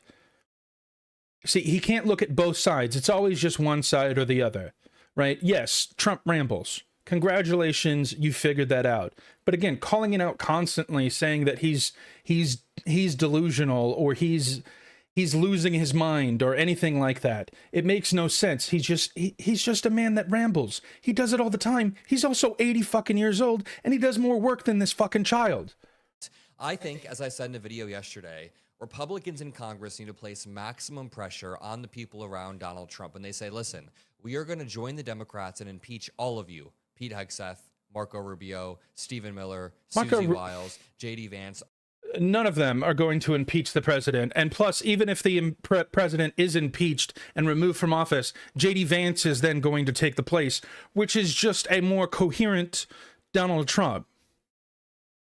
Hopefully, J.D. Vance does become the next president, because we need more of this to stop what the Democrats are doing with voter fraud, as well as fraud in general, and also being lean on criminals. You can see that happening in Virginia, where they've literally just removed the mandatory sentences for violent crimes, as well as crimes against children. Absolutely, utterly ridiculous. And you're going to say that this man has lost his mind? No, Democrats have lost their goddamn mind.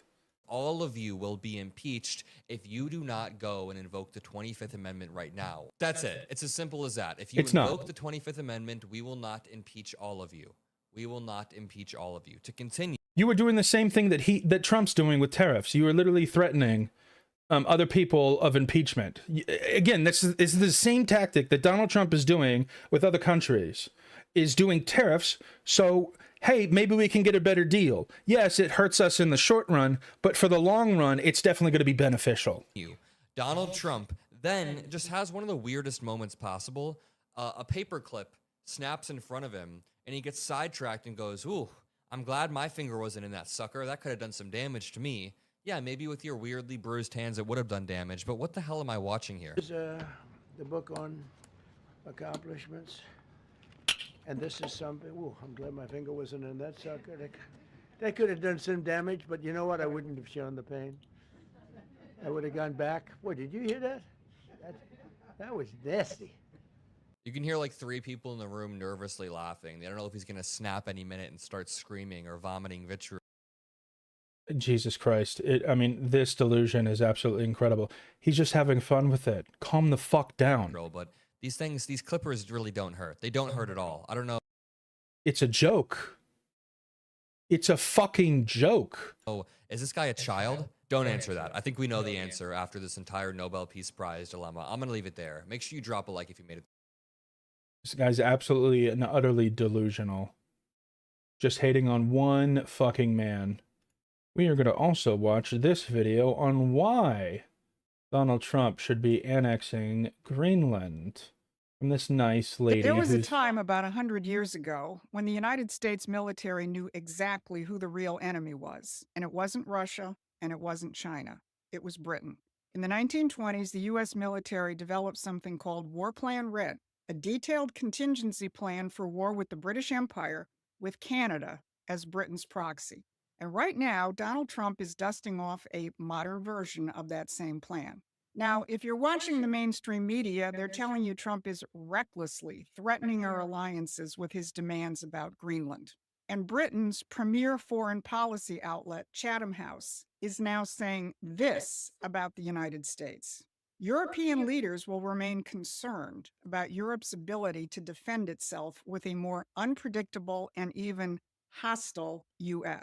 This is completely fueled by our fucking news media, constantly using special words in place to constantly attack the president, as well as the administration for what it's doing, instead of actually attacking the real problem, which is the goddamn protesters. Or, excuse me, the rioters. And Chatham House also reported that in December, Denmark's military intelligence service classified the United States as a security risk for the first time. But here's what they're not telling you. Trump isn't threatening our alliances. He's ending 80 years of British control over American foreign policy. And he's doing it by reviving the strategic clarity that our military once had when they created War Plan Red. I'm Susan Kokinda, and for 50 years I've tracked the British Empire's tactics and institutions. And I can tell you what you're watching right now is endgame. So if this is your kind of fight, please hit the like, share, and subscribe button to stay in touch and so we can spread our outreach.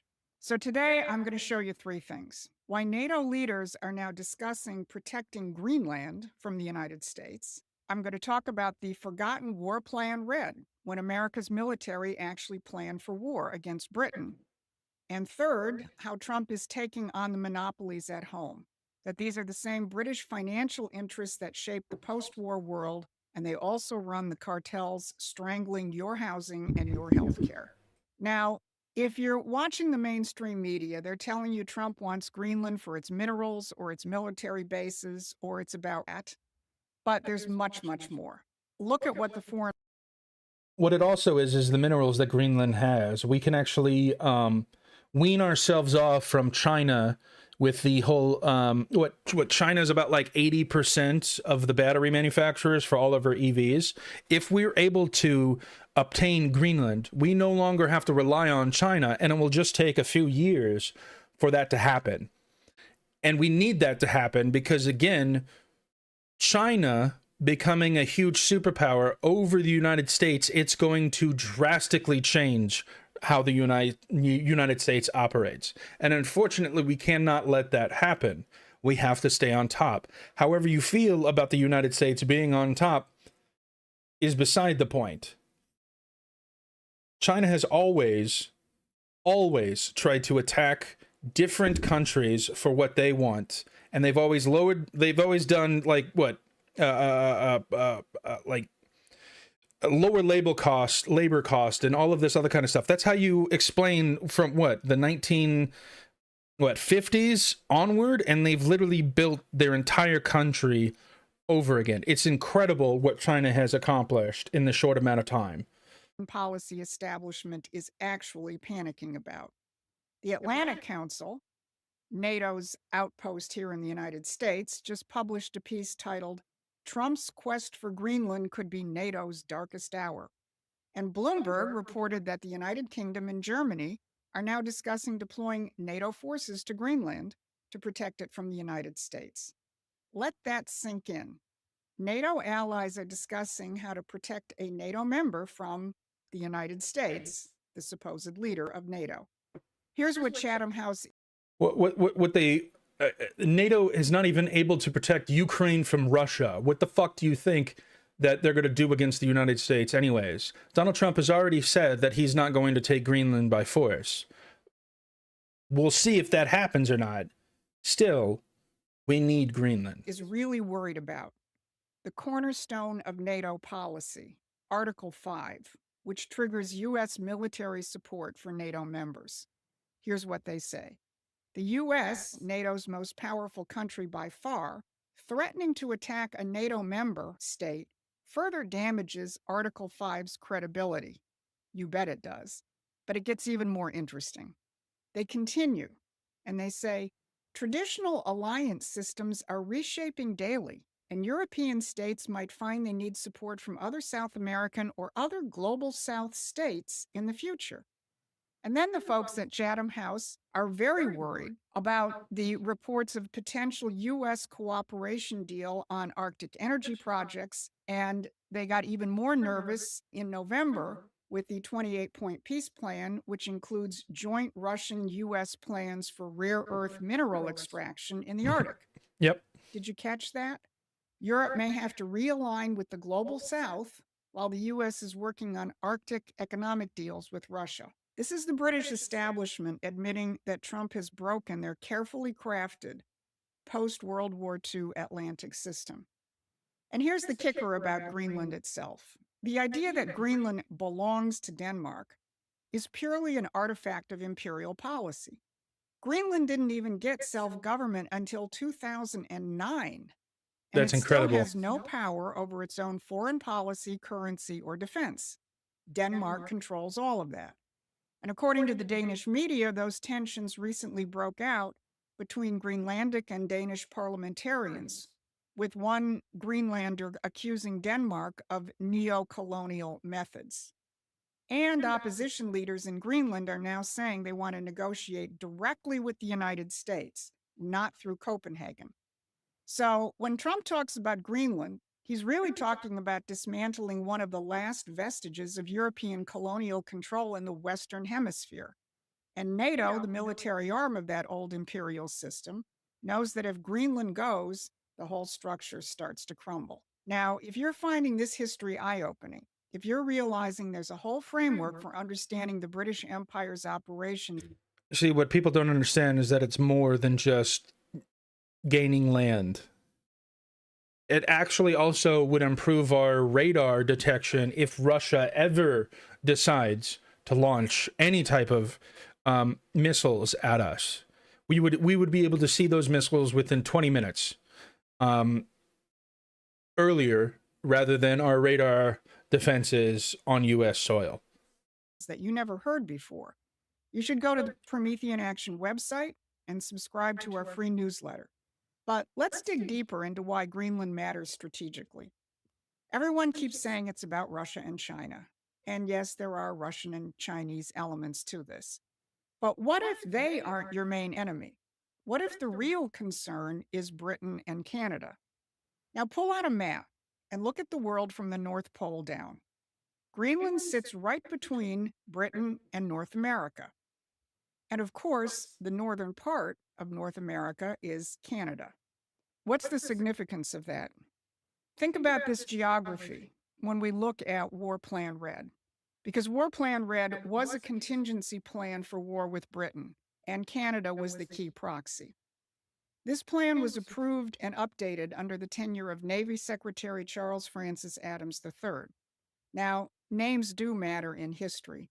Charles Francis Adams III was not just a bureaucrat. He was the great-grandson of President John Quincy Adams, and he was the grandson of Charles Francis Adams Sr. Why is that significant? Because Charles Francis Adams Sr. was Abraham Lincoln's minister to Britain during the Civil War. He was the man on the ground in London, and he was the key figure who prevented the empire from diplomatically recognizing the Confederacy. This family understood the game. The grandfather spent the 1860s preventing the British from destroying the Union diplomatically. The grandson spent the 1920s preparing contingencies for a British attack on the U.S. They understood that the Republic and the Empire are incompatible forms of government. And for the last 80 years, we've forgotten that lesson. But Donald Trump is simply dusting off a modern version of War Plan Red, a war for political and economic sovereignty from empires and monarchies. Now, if you're finding this history eye-opening, if you're realizing there's a whole framework for understanding the British Empire's operations that you never heard before, you should go to the Promethean Action website and This is their subscribe second to our one. free newsletter. Because when you It's look only at the 14-minute fight from video. the standpoint of republic versus empire, everything President Trump is doing makes perfect sense. 100%. So use the link to He's not subscribe. fucking crazy. Because while President Trump dismantles the empire's rules-based order, he hasn't forgotten the domestic one. The same British financial interests that shape the post-war strategic landscape run the monopolies right here in our own backyard. The empire doesn't just operate through monarchies and NATO. It operates through monopolistic cartels right here at home, protecting the financial interests that have strip mined the American middle class. And Yep. this week, And these cartels work with actual governments. That's why you see them in different countries all across the world. The cartel is massive, absolutely massive. What do they say? Like 19 billion a year is what the cartels make. Imagine if a crime syndicate has $19 billion to be able to throw around like that. That's more than most countries. And you're telling me a crime organization has that much? Yeah, they're a huge threat. Donald Trump targeted the two biggest burdens crushing the American people and especially young families: housing and health care. Look at Trump's Truth Social post. He announced he is immediately taking steps to ban large institutional investors from buying single-family homes. Yep. For the last decade, these giant institutional investors, the Blackstones, the Vanguards, the State Streets, they've been gobbling up single-family housing stock. They swoop in, outbid. And again, that child that we looked at earlier, is he still here? No, I think I closed out. Yeah, him. Basically saying that we're not doing anything for the stock market or for the people. Again, it just takes time. He's just wanting to focus on the man, the Trump derangement syndrome bullshit, while this lady is explaining it as elegant as possible on why Greenland and the cartels and all of this are at one, as well as the English or the European Union designating foreign policy in our Western Hemisphere.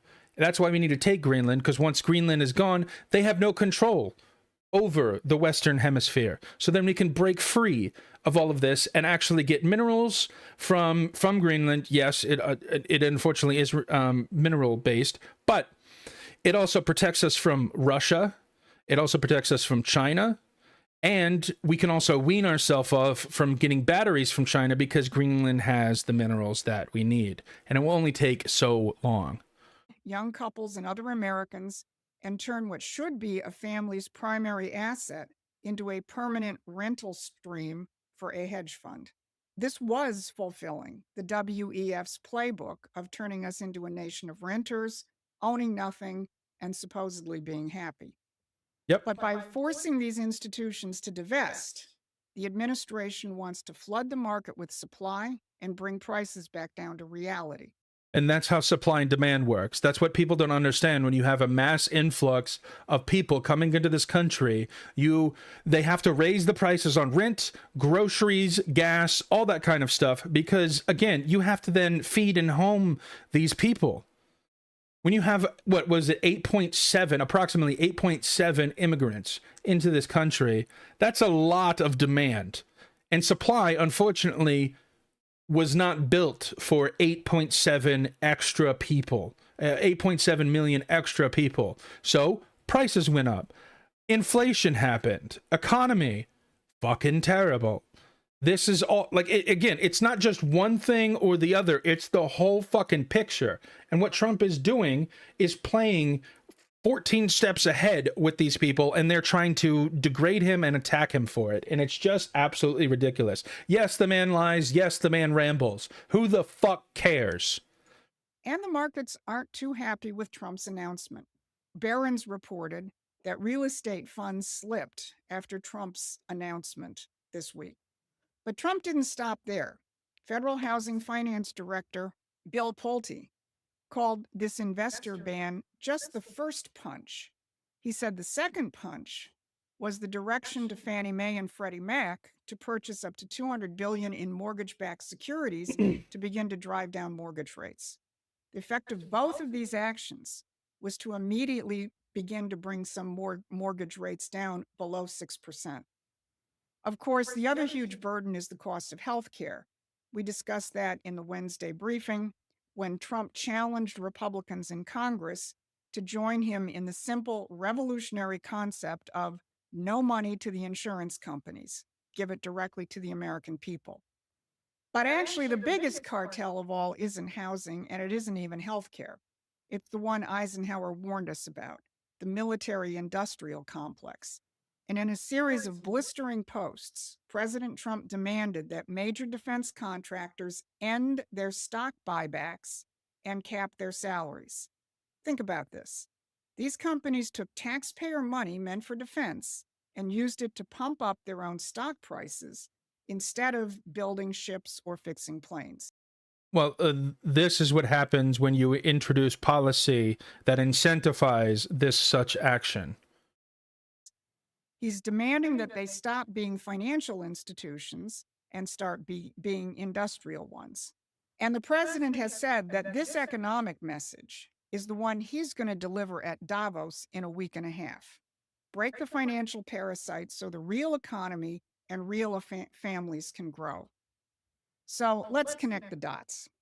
Trump's moves on Greenland aren't about territorial expansion.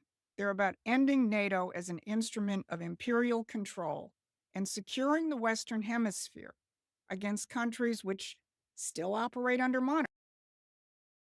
I mean, you have to agree with her on this. Because of the Ukraine and Russian war, we have been supplying Ukraine. We've also been supplying other countries with weapons. What has NATO been doing? Honestly, like, what has NATO actually been doing? Monarchies like Britain, Denmark, and Canada. I forget. Ukraine is not part of NATO. That's the whole reason that they got into the war, is because Ukraine wanted to join NATO and Russia didn't want that. The War Plan Red framework shows us that the American military leadership once understood who the real enemy was, and Trump is reviving that clarity. And domestically, from Wall Street's housing grab to the Pentagon's stock buybacks, Trump is dismantling the cartels that have turned American citizens into serfs in their own country. But if you understand the game, and the real game goes back centuries, you can see exactly what Trump is doing and why it terrifies them. And when you understand the game, you can fight it effectively. That's what we do at Promethean Action. So head on over to our website and join the fight. Paying memberships and contributions give us the resources to do more. I would highly reach out recommend. even further. Because we have to build this fight now in 2026. Because I mean, her knowledge is not politically motivated. I mean, she's been researching this whole thing for like 50 years of her life. Like, it's incredible what she's been accomplishing. There's no better way to celebrate the 250th anniversary of our independence than by finishing off the British Empire once and for all. And they've gone absolutely fucking bonkers with their whole child protection bullshit, their constant, almost fascism like, what do you want to call it? They basically arrest people for Facebook posts, which is absolutely incredible. What else do we got here? Let's go with this, and then we'll move on to another of the ladies' video. Is a bit of an oversight if we want to discuss it. Calling America Nazi Germany is not brave. Hat auch keinem gesagt, dass es irgendwie mutig sein soll. When we say the United States is like Nazi Germany, we're not talking about the height of the Holocaust in 1941. And also, Again, you are talking, yes, about the start of what's happening. But the only people that are fascist in this country is unfortunately the Democratic Party, because they want to control everything. boiling the entirety of World War II and the atrocities conducted by Germans in the 1930s and 40s, just down to the Holocaust, is a bit of an oversight if we want to discuss historical illiteracy. Adolf Hitler became very popular in the late 1920s and was eventually realized as Chancellor in the 1933. And World War II didn't actually kick off officially until the invasion of Poland in 1939, when Germany and then Russia invaded the Eastern Front. Up until then, things had to go kind of slowly because it went from the Weimar Republik to the Nationalsozialistische Partei Deutschlands, and it took a long time. When a previously democratic nation turns into a fascist authoritarianism society, it starts off with things like Lügenpresse, which means like the lying press or fake news. Who has been pushing rhetoric of emotional manipulation, who has been lying about what actually is going on just to hate one man. It doesn't seem like it's the Trump administration. It seems more of the Democrats and the high earners, the rich people that are funding all of this democratic protests and the illegal immigration, as well as people being flown to different parts of the country during Biden's administration to basically pump up democratic states so they can vote against the whole Trump administration. They're scared of Trump, unfortunately. And fortunately. The people are told that Trump is the cure. He's not the answer. He's the cure of all of this. Yes, he has a lot of baggage. Yes, he lies. Yes, he talks out of his ass sometimes. But again, what his administration is doing is trying to shake up the board. And people don't like when the board is being shaken. you have an enemy. In Germany's case, it was the Jews. Here in the United States, you guys believe it's immigrants, even though they're... It's not the immigrants. It's the Democratic Party. Very minuscule part of your population. And 8.7 is not minuscule. That's almost a full percent. The ones that ICER's going after right now seem to all be at their jobs or at court following the law. Actually, that's Weird. almost double-digit percentage. To say that the comparison is uncanny is just superfluous at this point, because it is. It's not only the attacking of a certain race of people, in this case your imagined enemy, the immigrant, but it's also things like annexing other countries. You know, Germany annexed Austria. Germany annexed Poland is what started the war, but they annexed other countries before then. And many Germans saw that as reclaiming the Lost Reich that was lost at the end of World War I and the catastrophic Treaty of Versailles. And it looks to me like people like you in MAGA who don't understand that, how, or why they are fascists out of ignorance. You seem to think that you've been wronged when you haven't. You've all been born with a silver spoon in your mouths being born in the United States.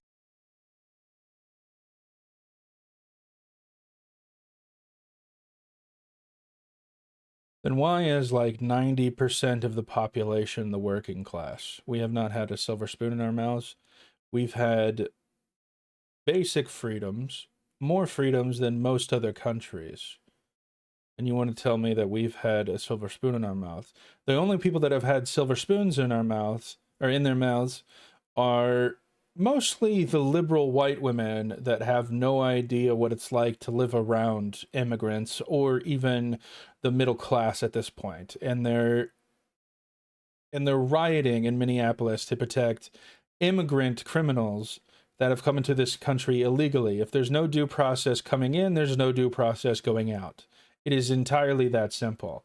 Again, this is obfuscation of the truth, trying to compare Nazi Germany to the United States because of the whole Trump administration. But again, what she's saying mostly fits the Democratic Party because of their fascist decrees, by basically letting immigrants vote, by their policy, as well as trying to arrest and shame the opposite political party. Trump is doing the exact same thing as well. But again, sometimes you have to fight fire with fucking fire. States. And you're all very apt to throw that spoon out of your mouths and shit on it. because you would do anything to be under a boot. You're going to get what you're looking for. When we say the United States is Nazi Germany, it's not because we think it's the height of Nazi Germany. We're looking more at like how it started. Okay, you also need to understand where you get your information from.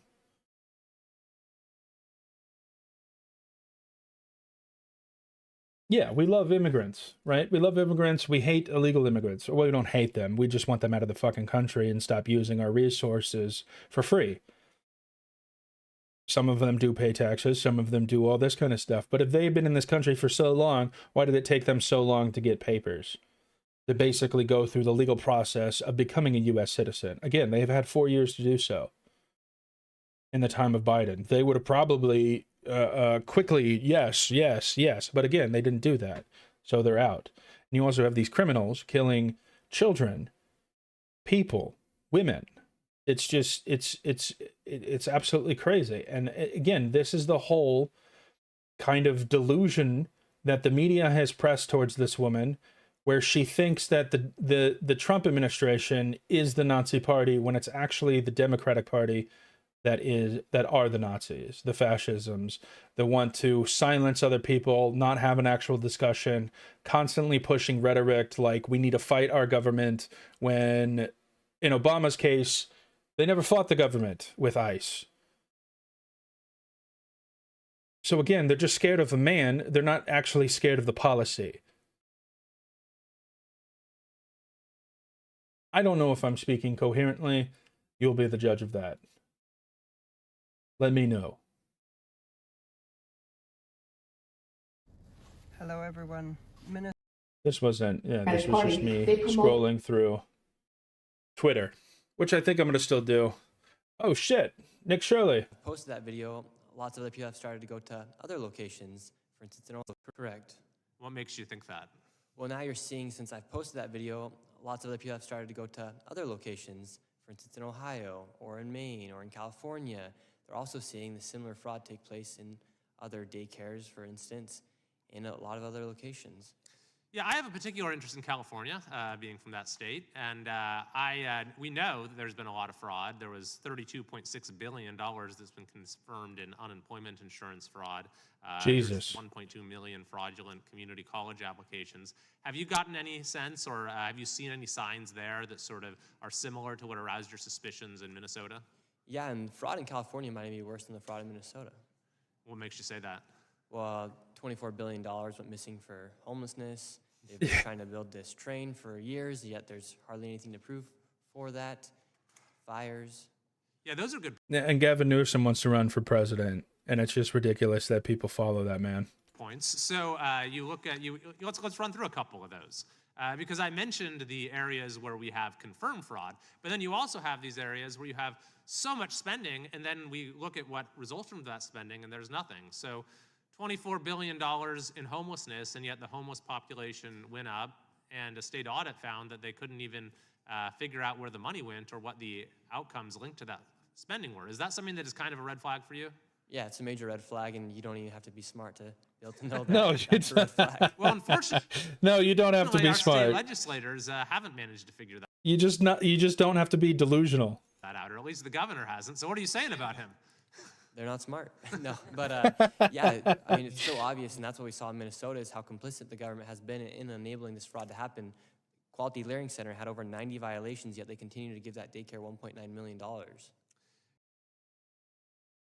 How can you hate this man? How can you hate this What makes man? you think that? It's incredible, because what happened in Channel 5 news is absolutely incredible. These people are almost delusional at this point, especially Andrew of Channel 5, because of this. I mean, again, I used to be a huge fan of Channel 5 until this happened. And I understand that he's trying to defend, or Andrew is trying to defend himself with all of this, but again, he's obfuscating the truth by going over other things and immediately calling Nick Shirley wrong, when this video proves that Nick Shirley is not wrong. All right, this is super important, and I also learned a great lesson here. So the other week, I sat down with Andrew Callahan in Channel 5 to do a sit-down podcast-style interview for his channel. And when he goes and posts the video, I see he just posted an hour-long interview. I said, well, that's weird, because we actually spoke for around 2.5 hours. And then I go and watch the interview. I'm saying, well, what is this? This is not what happened. For instance, this clip right here. What American city is prospering right now? Austin. Austin. Name another one. El Paso, Texas. El Paso, Texas is prospering. Yeah. Where Nashville's doing good. Phoenix is doing good. Basically, any place with low state tax is getting a lot of. In any place that's not Democrat. I don't know about that. I mean, name a Democrat city that's prospering right now. Well, it would have to be one that's affordable. Name one. Denver. Why are you smirking? It's not prospering. All right, so that's the clip Andrew posted, but this is the actual interaction of how it went. Denver. Why are you smirking? Because I don't know if it's prospering. It's not. See, you can't even answer the question. It's not prospering. Denver's not prospering either. I agree that Democrat-run states are doing badly. Kind of weird that Andrew didn't put that in, right? Maybe his base or something would not be happy with that response because he obviously got caught lying. And anyways, let's move over to the next topic when we're talking about Somalians being known for pirating, as 89% of the fraud that has been charged inside of Minnesota is by Somalians. You see how he used that terminology? 89% of fraud that has been charged inside of Minnesota is by Somalians. He's saying Somalians used to be pirates. He's not saying that all Somalians are pirates. Again, it's the wording. It's the wording people need to be focused on. Somalians. This is the interaction that Andrew posted.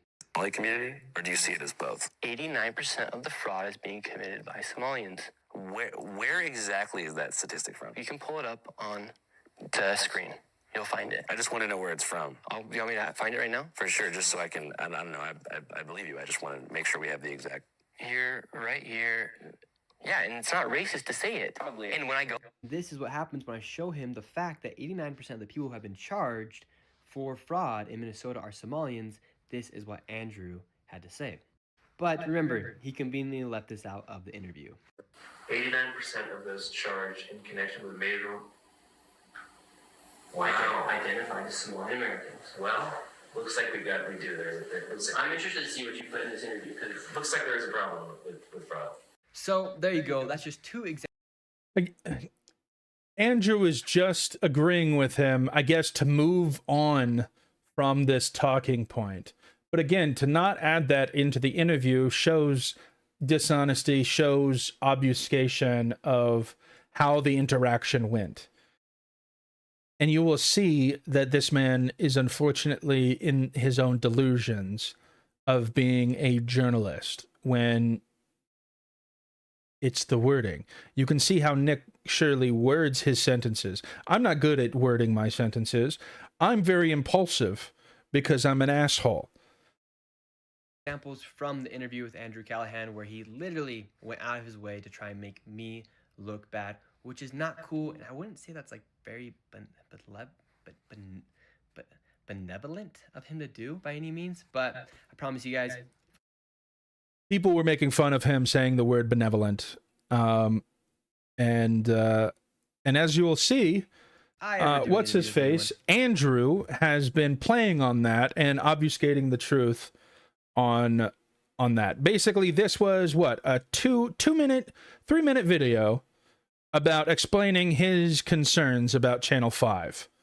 And as you will see, Andrew has also gone in his own up his own ass, pretty much. Yeah, Andrew hasn't been the same since all the drama with his channel and personal life. If he's having personal problems, I do feel sorry for him. I hope everything gets better. If that's actually happening, again, it doesn't excuse the action, but it's understandable. Never trust a radical leftist. I mean, Andrew says he's not a left or a Democrat or right. He's not affiliated with any party, but he sure acts like a radical left. And you will see why After I bring up the video. Oh, look at it. It is the video. I just learned of an alarming Shut up, Charlie. We'll get to you. All right. Saying some factually inaccurate stuff about me online. Immediately starts the video saying factually incorrect. When, as you saw, he brought receipts. It was not factually incorrect. Your eyes and ears do not fucking lie to you. All right, so normally and historically, my policy for whenever somebody is saying some factually inaccurate stuff about me online is to turn the other cheek, keep my head down, and get back to grinding. But in this case, with Mr. Nick Shirley, who is now falsely accusing me of conducting... Falsely accusing. Again, it's the wording. It's the wording that he's using, because unfortunately, stupid people will automatically now disregard anything that Nick Shirley says, because this man that they followed for so long says that he is incorrect or falsely accusing Andrew of not including certain parts into an interview that makes Andrew look bad, but he edited in a way to actually make Nick look bad. An unfairly edited interview. I think I'm going to pick option 2 and let people know what went down. Journalistic integrity is something that I kind of take a little bit seriously, and I can see a future wherein access is limited to prominent people, especially conservatives, if I don't dispel this false narrative immediately in its entirety right the heck now. So to do this right, I'll have to show you a couple of things, including text messages between him and I, and actual footage. Again, this is a 16-minute video when you just saw Nick Shirley explain his issue in 3 minutes. You do not need to make a 16-minute video about this. It's absolutely ridiculous. Your sequence that I used to edit the interview so you can see what was cut and why. So let's begin with an editing lesson. So when we're dealing with a long-form interview of somebody who talks very slowly and circles back to repetitive talking points, one of the first things that we do in post-production is cutting what's called dead air. I hate that I keep on pausing this again, but again, I mean, you have to call this shit out when you fucking see it. But you see how he just made a comment on how he's a slow talker. Slowly. Yes, he's a slow talker. But again, he's not backing up a negative comment with a positive one.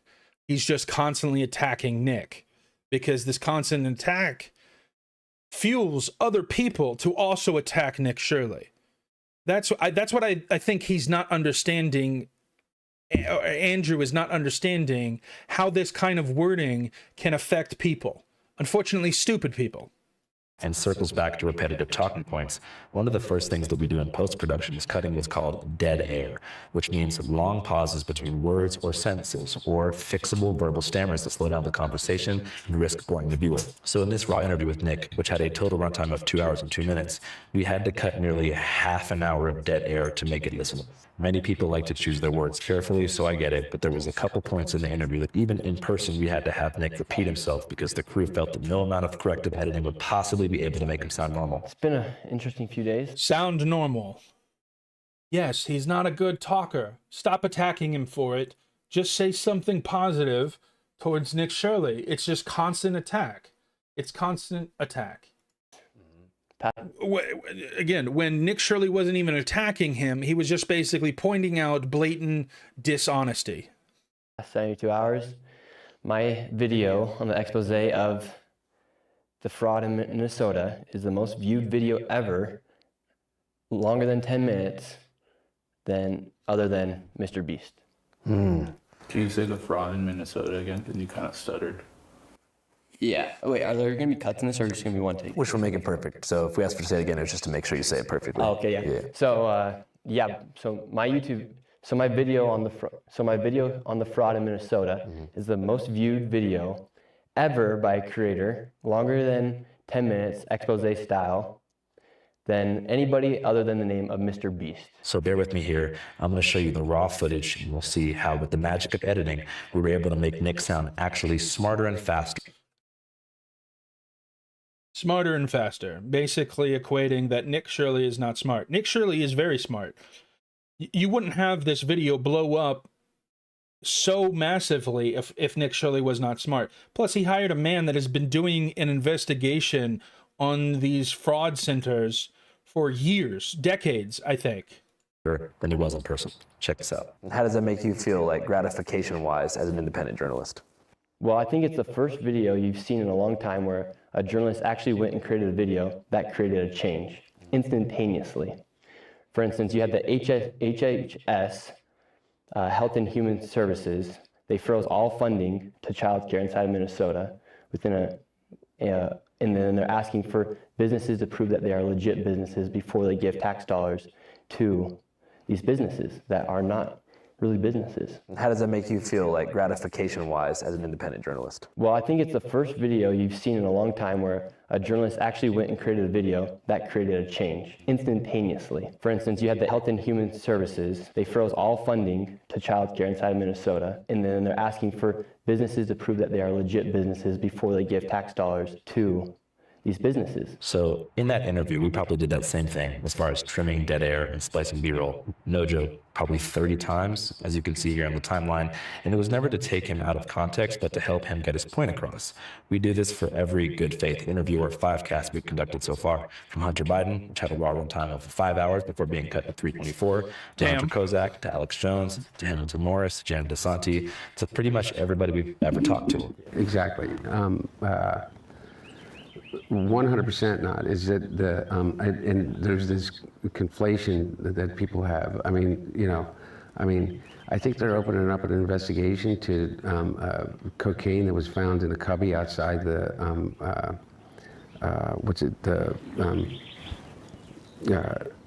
West Wing of the White House. You know, we aren't live streamers or live podcasters, and we like to package our interviews for efficiency and entertainment value.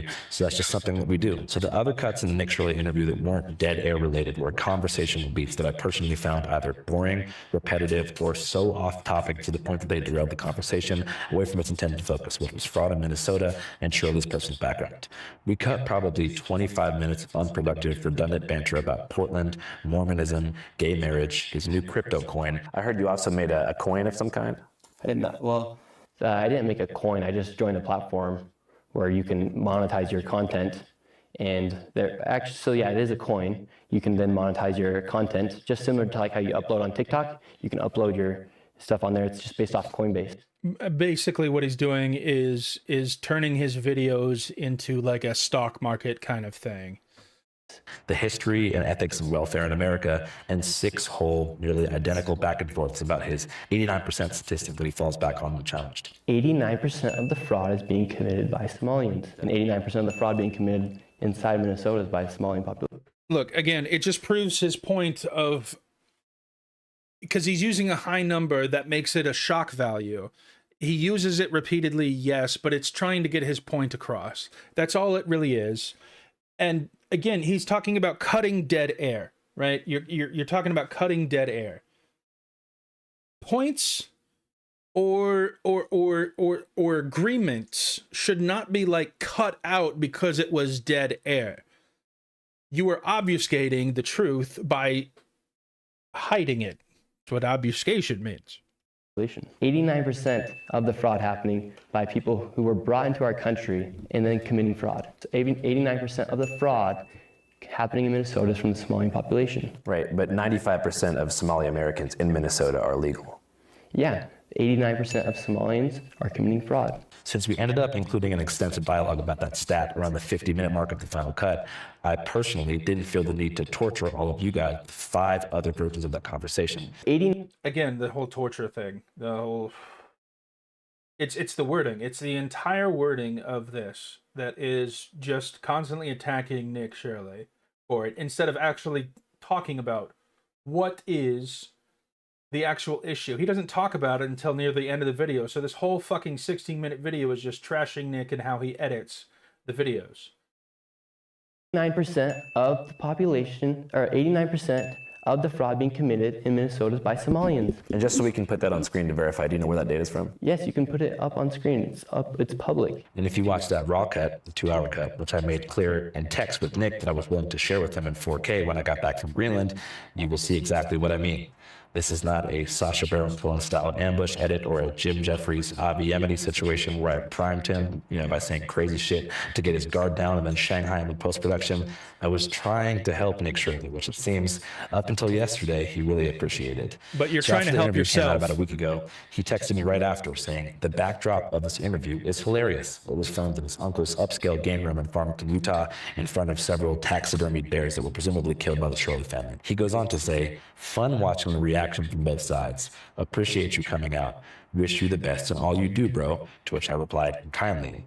But then the Clippers started doing the thing that they do Hunter Biden, finding the most outrageous or dumb soundbite in the entire piece and naming it into oblivion while missing the entire point of the dialogue, which was to try to find common ground on issues like affordability and the collapse of the mainstream media. I mean, I fundamentally hope that everything you're saying is true, just so you know.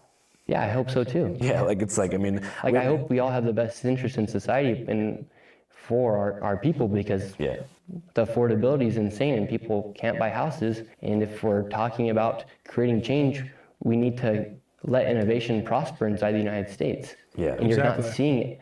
We're not seeing innovation. In fact, we're seeing fraudsters take our money. If you guys saw, the clip that did the most rounds was when Nick tried and failed to pronounce the word benevolent. Who do you think are the 3 most benevolent billionaires? What do you mean by the word benevolent? Just well-intentioned. First and foremost, nobody uses the word benevolent in any type of conversation. To me, this seems like it was deliberate. Because Nick Shirley can talk well, first and foremost.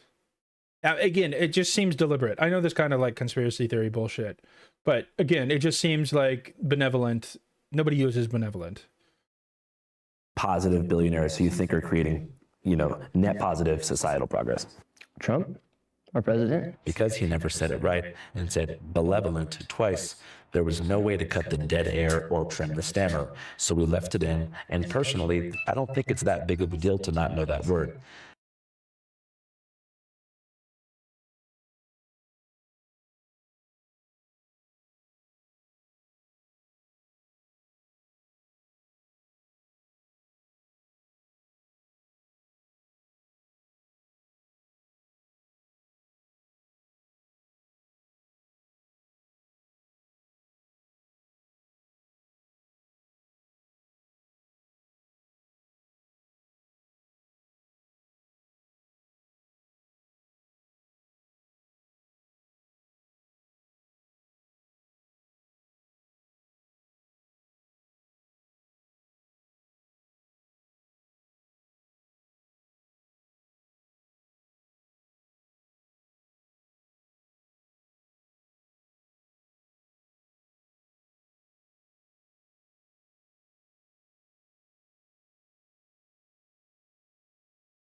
Sorry about that. I had to take a phone call.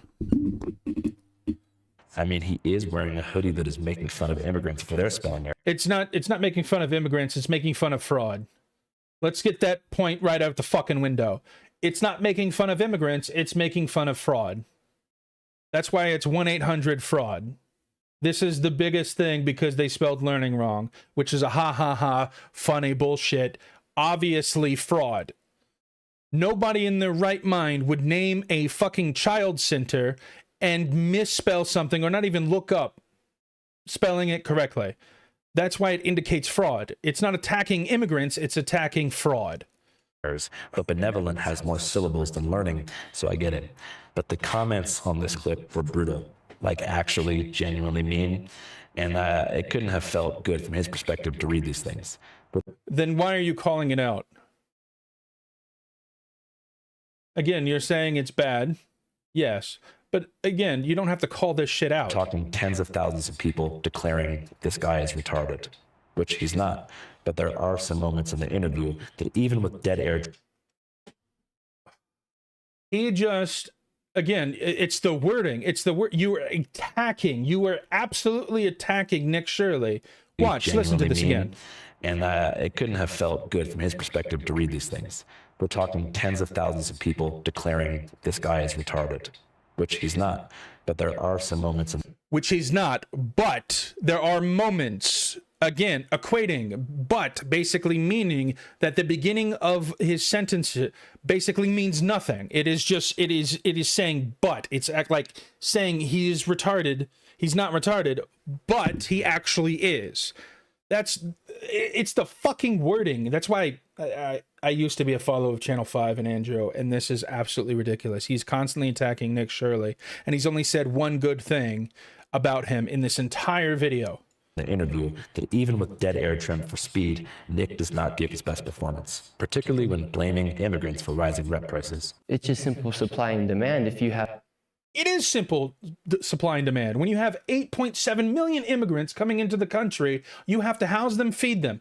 Supply is now strained, demand is now high, prices are now high. Have 20 million people who need to come and buy a house or rent an apartment, and you have other people who need it, you're going to raise the prices. Suggesting that Muslim Americans keep multiple wives in private while dismissing the association with his own religion, Mormonism, and polygamy as just a harmful stereotype. As far as the wives go, that's not a thing in Utah? It's not a thing in Utah. That's a negative stereotype? Negative stereotype. And also confronting me about staying silent on the death of Charlie Kirk, while admitting that he consciously chose to not watch the video that I made in the immediate aftermath of it. And so I thought that was kind of messed up of you to not publicly denounce what happened to Charlie Kirk. I did. And I didn't even watch the interview because I didn't want to watch that. Well, you should watch it. I don't want to. Well, you should watch the video because I say some stuff in it. Okay, cool. None of these moments were a very good look for Nick, but I did not engineer them that way. And if I was a betting man, I would suggest that much of the hostility displayed toward him in the comments is because his reporting, which was signal boosted by Trump and his cronies,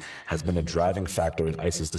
Again, thinking that Nick Shirley is paid or I mean, he's encouraged by the Trump administration, yes. But again, when he started off, he was not paid by any type of Trump administration, anything like that. He was doing his own reporting like you were, Nick, like you were, Andrew, and you're attacking him for it.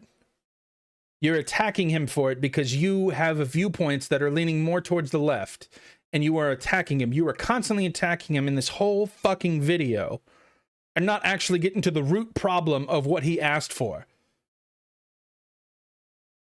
Decision to escalate their presence in Minneapolis, kidnapping kids from local high schools, terrorizing U.S. citizens in their own communities, shooting people on the streets, and hiding behind masks like the goddamn cowards they are. See, hiding behind masks, all this other bullshit. You're a news, you are a journalist, and you are fucking saying this bullshit goddamn rhetoric that every one of these fucking fascist ass people are pushing. The reason why they cover the face is so they don't get doxxed and killed by your fucking radical ass people for rioting in the goddamn streets, for breaking into an FBI car and stealing a fucking rifle, and then encouraging other people to then read the documents and then dox other ICE agents. Fucking ridiculous. Fuck you, Andrew Callahan. Fuck you. However, that's just my personal opinion. I don't like ICE. I don't like Trump, which is something that I made clear to Nick in the interview. What do you think about Trump? I don't like him. There was no deception anywhere. But sometimes, and I'm not sure what the word is for this in the journalism field, The person that you interview views your fans as an extension of you. So if your fans are dicks to them, they kind of feel like that's you shading them. And that's definitely what happened. Right after the benevolent clip went micro-viral, Nick began to send texts to me that alluded to the footage being manipulated, writing, "Greenland will be epic and cold. Let me know if you need any locals. I still have some contacts there. Just curious though, why didn't you post a full 2+ hour interview instead of the selected 1 hour?" He's just asking you about that. He's not asking you about the whole benevolent thing, which you just alluded to previously. Them. And that's definitely what happened. Right after the benevolent clip went micro-viral, Nick began to send texts to me that alluded to the footage being manipulated, writing, was, again, not alluding to, is like, he's just asking a question. Why didn't you add the 2-hour interview instead of the selected 1-hour interview? He's just asking a question. He's not alluding to anything. He's just asking, hey, why didn't you just post the full thing? "Greenland will be epic and cold. Let me know if you need any locals. I still have some contacts there. Just curious though, why didn't you post a full 2+ hour interview instead of the selected 1 hour of the interview?" Notice the word selected. Nick suggests that I cherry-picked his worst moments, which is concerning because we consciously did the opposite. But as you can see from these texts, I explained our entire editing process to him, as I did to all of you, and as I mentioned, even offered to send him all of the raw video files when I get home from Greenland, which I'm doing now, and gave him full permission to clip any and all moments of the piece for his own socials. Fast forward to 2 days later. I wake up in Nuuk, Greenland to see that Nick has posted a video filmed on a sly side camera, captioned something like, "In case you guys want to know how the interview really went, here's this Nick's bullshit crybaby video here." Again, attacking Nick when all he wasn't even attacking you. He was saying that, why didn't you include these parts in the videos? He wasn't saying anything bad about you. He wasn't calling you a dishonest journalist. He wasn't saying any of that. He was just basically pointing out he's concerned about how you edited the video when you didn't even you didn't even add parts where you agreed with Nick Shirley. More than likely, you just agreed with Nick Shirley to move on in the interview because you didn't like him nor his viewpoints, because you don't like Trump, and you have this fucking rhetoric behind you. Again, when people are defending themselves, you should not be trying to attack the other person, because what does his population do, or what does his comment section do to Nick Shirley? They go attack him. That's the whole point of this video. That's why you have full fucking 10 fucking minutes of him just like attacking Nick Shirley rather than actually getting to the point of the goddamn problem. Points to 2 pieces of damning evidence. Exhibit A. Nick grills me here about Democrat cities being catastrophic failures after failing to understand that I am not a supporter of the Democrat Party. I am from Seattle, a failed blue city, and then asks me to name thriving blue cities. So I named Austin, Nashville, El Paso, and then while smirking, I mentioned Denver because, as shown in Nick's angle, I didn't actually know if Denver was doing well because I don't spend much time in Colorado. Like, when have you seen an American city? What American city is prospering right now? Austin. Austin. Name another one. El Paso, Texas. El Paso, Texas is prospering. Yeah, I think. Why you think? It's doing better. New bars and restaurants have opened, but I can probably think of some better examples. Like what? Nashville's doing good. Austin's doing good. Phoenix is doing good. Basically, any place with low state tax is getting a lot of. In any place that's not Democrat. I don't know about that. I mean, name a Democrat city that's prospering right now. Well, it would have to be one that's affordable. Name one. A city inside of a blue state that is prospering. Denver. Why are you smirking? Because I don't know if it's prospering or not. Because it's not. See, you can't even answer the question, dude. It's not prospering. Denver's not prospering either. But in post-production, I did some research and found out that my intuition was correct. Denver is currently experiencing a decline in violence and property crime, a large influx in population. I will have to agree on Asmongold on this point. I did watch this video before watching this. And a decline in violence and property. Basically, what the Democratic Party has been doing, or what people in general have been doing, is basically reclassifying certain crimes as misdemeanors. And basically that's falsifying the data, making it seem like crime is actually going down when it really isn't. It's just being reclassified. influx in population, job growth in the aerospace, tech, and healthcare sectors, and a number of other great things. So I chose to trim a brief section after I mentioned Denver that indicates a bit of self-doubt, given that I ended up being correct. I also trimmed a... Again, saying that he's correct and Nick Shirley is wrong, instead of actually attacking the actual meat and potatoes of what Nick Shirley grievances were. This is just a complete and utter attack against Nick Shirley. That's all this video is. Soundbite where I said that many Democrat cities will run poorly because it was redundant. After our conversation about Denver, I then launched into a tirade about how I am not a Democrat, don't believe in the capacity of the two-party system to enact meaningful change. You act like him. Believe that Gavin Newsom has misappropriated California's tax revenue through NGOs, reinforce my belief in voting on the local level, and then give Nick the benefit of the doubt and say that I hope he's right about Trump and the GOP's ability to mitigate the affordability crisis that's made many places like my hometown, Seattle, unlivable for those who grew up there. So I support voting on a local level for sure. I also suggest if you're watching this and you want to see videos that I've made about dysfunctional blue cities, watch San Francisco streets, Albuquerque streets, Las Vegas tunnels, and Philly streets. So the second clip that Nick posted really makes my blood boil because it is so disingenuous. As I mentioned 6 or 7 times in this interview, Nick references the stat that 89% of fraud in Minnesota is committed by Somalis. We aired the version where we asked him to show us the data on his phone, which he found using Google search results powered by ChatGPT. So in the video he posted, we can see me look in the camera after he shows it to me and saying something like, "All right, damn, I guess he's right then. Let's put that on screen." Here, right here, the figure 89% does not represent the total percentage of all fraud in Minnesota. Instead, it refers to the percentage of individuals charged in connection with specific high-profile federal fraud cases. Millions.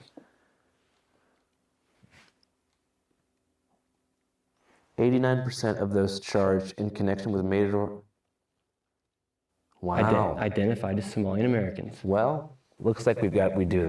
It looks like I'm interested to see what you put in this interview because looks like there is a problem with fraud. He is kind of right. However, the stat refers specifically to the... See, this is the problem with Andrew Callahan, is that he thinks that the information is what he should be attacking rather than actual Nick Shirley's problem of not adding that into the video, of having an actual conversation rather than, you know, being an interview, right? Again, you're not, he wasn't adding that part in to make Andrew look better and make Nick Shirley worse because of his viewpoints. He says he's not a Democrat, but he sure fucking acts like one when he obfuscates information like this, when he cuts that out, when it should have been in, because again, who cares if it makes you look a little stupid? But you made Nick Shirley look even stupider, which is the problem. It's not the fact points. It's not the points that Nick Shirley is talking about. It's the fact that you cut it out to make yourself look better. Already litigated feeding our future case, which resulted in over 60 fraud convictions in Minnesota. The ringleader of the nonprofit behind the scam, Amy Bach, is white, but it is true that 89% of convicted defendants in that case were Somali. And that's what makes me so pissed about this particular piece of evidence that Nick presents. The exact thing that he is showing me on his phone in the video is what I put on screen on the final cut. I did exactly what I said I would. He frames my decision to put that on screen as some kind of like liberal ball-busting fact check, but it's actually supplemental context for something he is literally fucking showing me, which is why it pisses me off. So that's all I have to say. I'm just in a phase in my life where I've been doing this for so long, and I care about this so much that I don't want to play these kind of games, especially with people who can't take an L. I want to put my credibility... See, can't take an L, right? Saying that he's right, Nick Shirley is wrong. It's that whole thing, right? You're just proving his talking points rather than the actual meat and potatoes of what his grievances was, which was you cutting out, you agreeing with him. Now you could bring it up in post, you know, fact checking that situation and cut out the dead air in between that interaction. Sure. But the fact that you cut it the fuck out is the problem. It's not the facts. It's you cutting it off the video to make yourself look better. On the line by spinning things in a way that benefits their reputation. He literally went out of his way to try and make me look bad, which is not cool. And I wouldn't say that's like very benevolent of him to do? I think my policy moving forward, especially when working with people who are filming their own versions of things and lack the integrity to be honest with their fan base, is to either go live during every interview. Not the integrity of his view base. So basically, he's just turning around what he's being accused of to Nick Shirley. He's basically, again, obfuscating, right? Taking what the grievances is, going around it to make himself look like he's more credible. Or upload the full raw files on Patreon the moment a Final Cut hits YouTube, so there's no room for these kinds of shenanigans, because it's exhausting, and I've got real investigations and real documentaries in the field, in the works, that I need to prioritize over these malevolent antics. 2026, keep my fucking name out your mouth. 5. Fuck you. Fuck you, Andrew Callahan. Fuck you. You're an absolute piece of shit. And you can even see how in here on how they are completely and utterly siding with him when you go to Asmongold's video about this whole situation, and you can see an entirely different viewpoint. Yeah, see, constantly attacking Nick Shirley on his speech patterns, all of this kind of bullshit. Bro thinks he found fraud in the interview. See, again, this whole video was just constantly attacking Nick Shirley, not actually what Nick Shirley was talking about. That's kind of funny. I'm gonna like that one. See, with laugh track and goofy sound effects, all of this other kind of stuff. Benevolence, you know, he's not going to watch this, or what? He is not going to watch this because he will not want to watch this. No, he's watched the full video. That's why his grievances are. And he actually did watch it. He responded, actually. Where is Channel 5? Are we seriously doing this right now?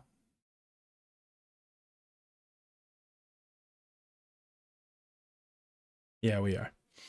Okay.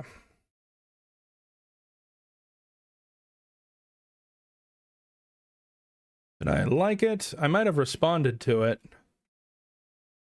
I stay on Twitter. I did not like it. This shit kind of pisses me off, man. I have multiple tabs open, and I have to close all of them just to get certain things to work correctly. I'm paying for this fucking service, and this is ridiculous. Absolutely and utterly ridiculous. It makes me look bad. Do I actually really have to find this?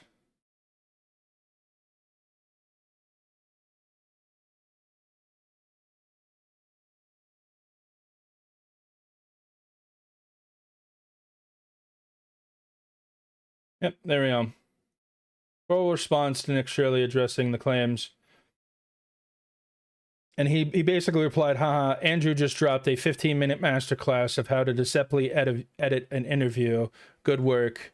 Here's the full interview. And he went off. Channel 5 went the fuck off. Dog, Andrew literally offered to send you all the raw files, give you the full permission to post whatever you want. Why are you acting like this is some kind of gotcha? Because, again, you didn't address what his grievances were. You just addressed that Nick Shirley was wrong in the whole entire thing, and that you were correct, and his editing was sufficient enough. That wasn't what Andrew was talking about. Andrew was talking about, hey, you removed parts of the video where you agreed with me, just to make yourself look better. That's what his problem was. But Channel 5 and Andrew went to go on this tirade of rhetoricness attacking Nick Shirley when Nick Shirley didn't even attack you. He just questioned why you did it. It's absolutely ridiculous. I use a lot of the same words over and over and over again. I don't think these videos are going to do well. Let's be honest. But I'm always good at quick thinking on my feet. And close out of that. What else do we got? Should we just scroll through Twitter and see what we can find? At least for right now. Oh yeah, fuck. I thought I responded to this guy. I guess I didn't. We were talking about the economics, the global economics situation with Trump and Biden and all this other kind of stuff, and just going through the shit.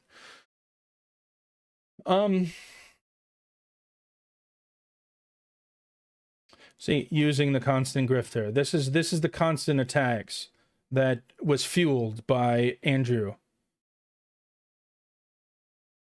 Yep. Propagandist, constantly attacking his bullshit instead of actually attacking what his grievances were. Unbelievable. I can't believe Nick Shirley has to deal with all this bullshit when he's just asking a question. Apparently, the radical left don't like questions. They want to obfuscate.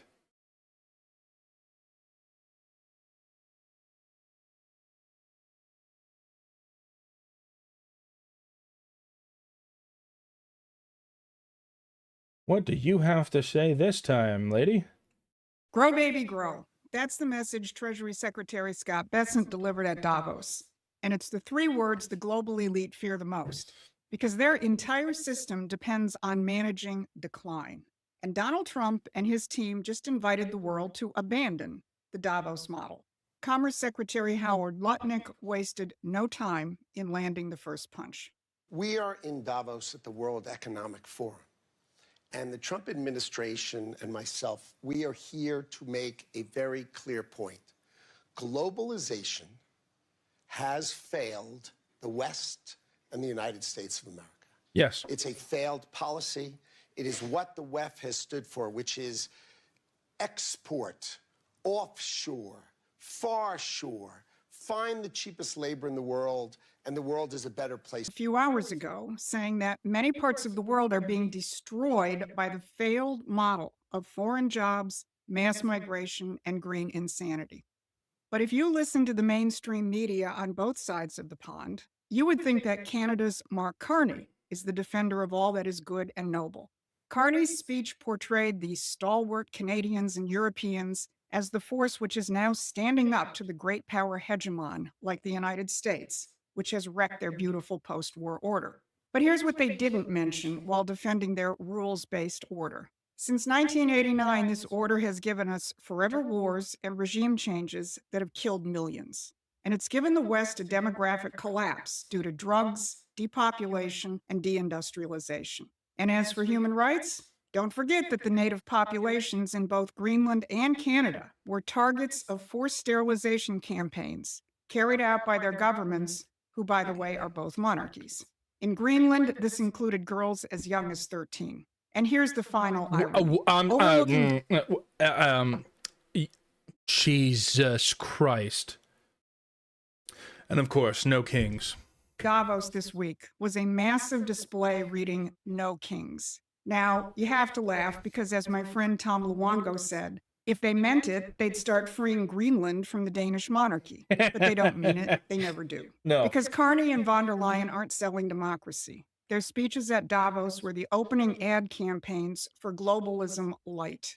The same depopulation and deindustrialization agenda, just put in a smaller box. I'm Susan Kokinda, and for decades, my colleagues at Promethean Action and I have documented the anti-human policies of the European empires, and that they have not gone away. They've just been repackaged as environmentalism or free trade. And if this is your kind of fight, then I need you to hit the like, share, and subscribe buttons so we can stay in touch and you can help us expand our reach. So here's what I'm going to talk about today. First, how Donald Trump and his team delivered the Davos post-mortem. Second, why Carney's globalism light is dead on arrival. And third, how Trump's policies are reversing death, depopulation, and deindustrialization. So let's start with the message the Trump team brought to Davos. It wasn't a negotiation, it was a reality check. What we are here to say is that America First is a different model, one that we encourage other countries to consider, which is that our workers come first. We can have policies that impact our workers. Sovereignty is your borders. You're entitled to have borders. You shouldn't offshore your medicine. You shouldn't offshore your semiconductors. You shouldn't offshore your entire industrial base and have it be hollowed out beneath you. You should not be dependent for that which is fundamental to your sovereignty on any other nation. And if you're going to be dependent on someone, it darn well better be your best allies. Okay? And so that is a different way of thinking. It is completely different than the WEF. Lutnick delivered the what, but Treasury Secretary Bessent provided the why. There's just a different mindset here, and I think the mindset has got to change. It's got to change to a growth mentality, and that's President Trump's invitation is we are growing, we're deregulating, and come and join us. We have identified the greatest financial risk as a lack of growth, because post-COVID, every government balance sheet has ballooned, and we have this gigantic government debt. There are two ways you can either cut your way out of it through austerity, no voter wants that, or you can grow your way out of it. So we are inviting the world, come grow with us, prosper with us, and we can all do it together. What he's talking about is really the American system in action. Bessent is saying that industrial growth and a growing population are the foundations of an economy, not financial income streams. This is a reversal of the WEF globalist imperial policy, which only exists to feed powerful monopolies, whether it was the British East India Company 200 years ago or the global financial institutions based in London and Wall Street today. And for over 100 years, you've been denied the knowledge that there was an American system alternative to what we see today as globalism. Well, U.S. Trade Representative Jameson Greer just delivered another bombshell at Davos in a speech entitled The Hamiltonian Economic System That Too Many Have Forgotten. He laid out the uniquely American economic policy of Alexander Hamilton with stunning clarity, and we'll be covering that in more detail over the coming days, so make sure you're subscribed. Because what you're seeing out in the open on the stage at Davos is a clear example of two systems that have been in mortal combat since the American Revolution, a revolution which we're celebrating this year.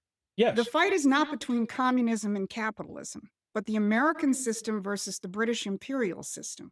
So if you are beginning to realize that the battlefield is a little different than the one you've been taught to fight on, you should head on over to Promethean Action and subscribe to our free newsletter. Because Trump and his team are delivering their powerful message to the world.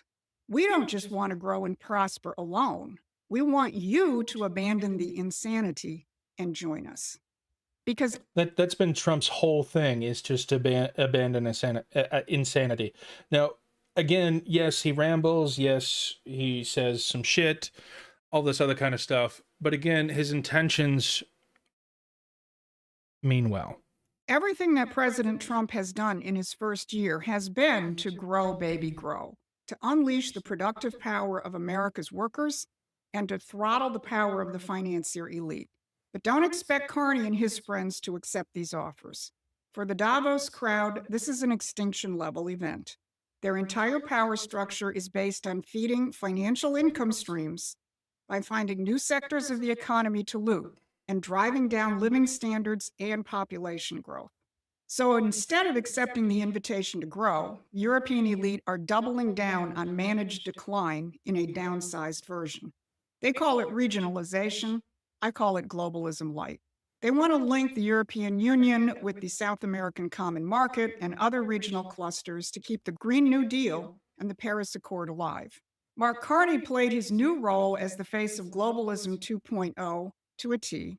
He gave the tough love speech on behalf of the elites, declaring that the old order isn't transitioning, it's rupturing, and he left no doubt as to who was doing the rupturing. Today I will talk about a rupture in the world order, the end of a pleasant fiction and the beginning of a harsh reality, where geopolitics, where the large main power geopolitics is submitted to no limits, no constraints. It seems that every day we're reminded that we live in an era of great power rivalry, that the rules-based order is fading, that the strong can do what they can and the weak must suffer what they must. He made clear that it's really the United States and Russia who are the hegemons who must be contained. What is Carney's solution to the threat of these hegemons? The intermediate powers of the world, led by Canada and the EU, who will forge new regional blocs that will stand up to Trump's America. But there's only one problem. The policies of those regional blocs are the same failed policies that have propelled nations like the United States and Russia and Hungary and others to exit globalization so that they can actually grow and prosper. But that reality doesn't penetrate the thinking of these globalist sock puppets. Just listen to EU head Ursula von der Leyen proudly announcing the emergence of a new Europe and a new regional deal with South America. This new Europe is already emerging. On Saturday, I was in Asunción, in Paraguay, to sign the EU-Mercosur trade agreement. It was a breakthrough after 25 years of negotiations. And with it, the European Union and Latin America have created the largest free trade zone in the world, a market worth over 20% of global GDP, 31 countries with over 700 million consumers, aligned with the Paris Agreement. Did you catch that? Their big new deal is just free trade plus the Paris Climate Accords. So they're taking the failed policies of globalism and shoving them into smaller regional packages.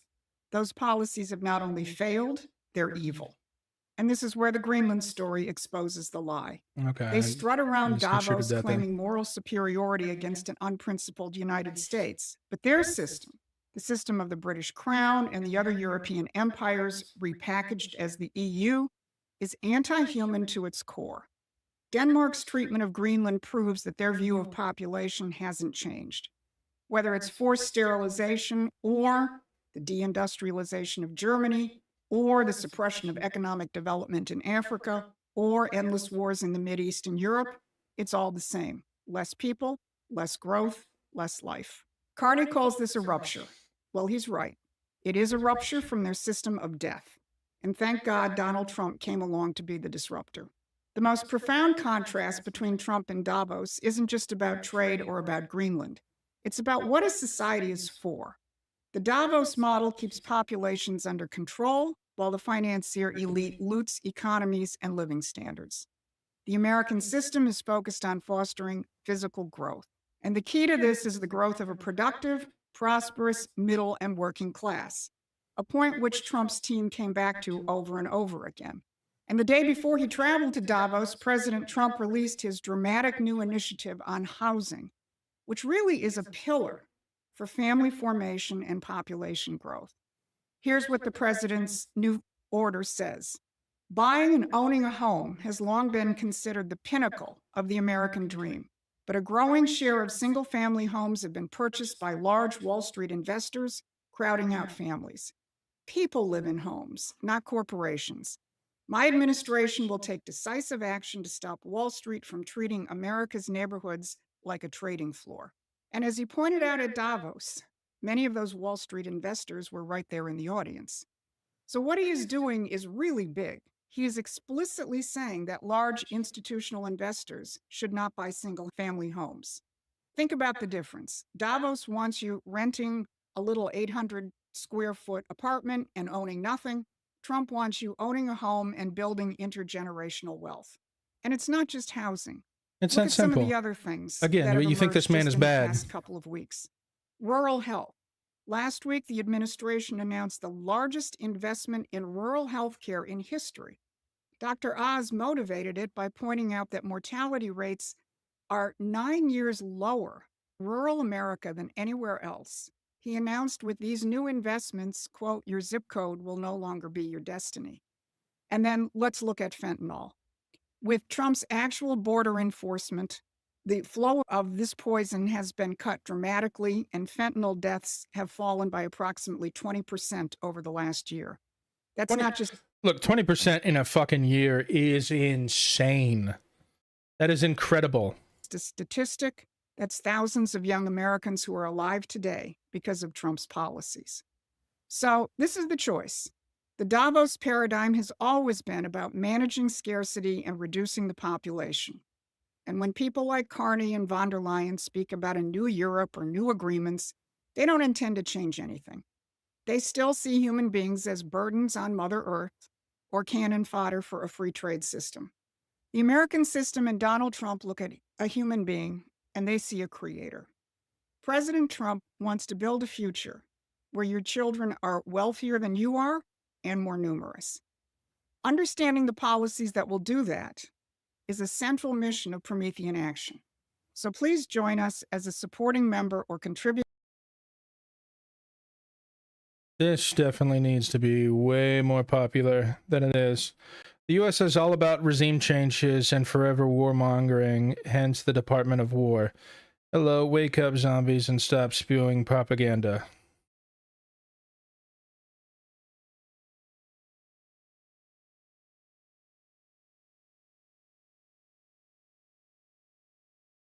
Unbelievable. Again, she just said that she's been doing this for decades.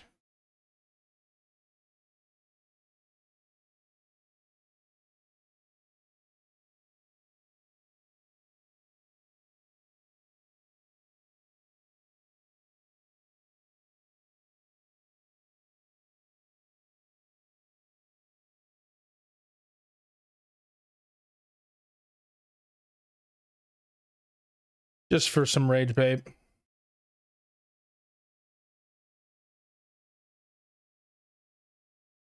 Wow, how sexist of you. That's how you spell studying? Or is that studying?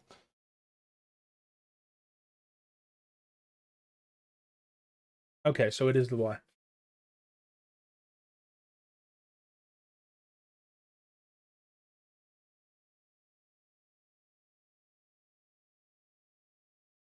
Fucking do it.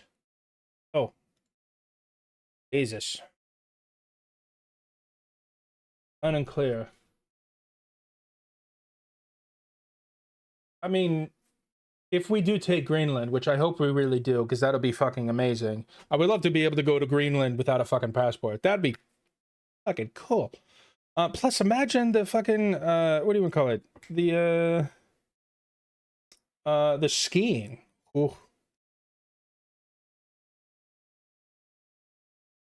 But yeah, this is the factor of the deaths from fentanyl, all the way back from when it started, 2014, pretty much, and then skyrocketed from there. 2020 is when Trump came out of office. You know, you could argue on the facts of seeing this graph and being like, oh, Trump is what caused it. More than likely not. But then you got from 2021, which is like right here, you know, which is right there, is when it dipped. Right? So Trump came out of office, it fucking dipped, and then Biden came into office here, and you can see it rise. Then Trump came in office around here. Leave 2024. Yep. Boom. So it spiked up. Trump became president in 2025. Boom, boom. Fell hard.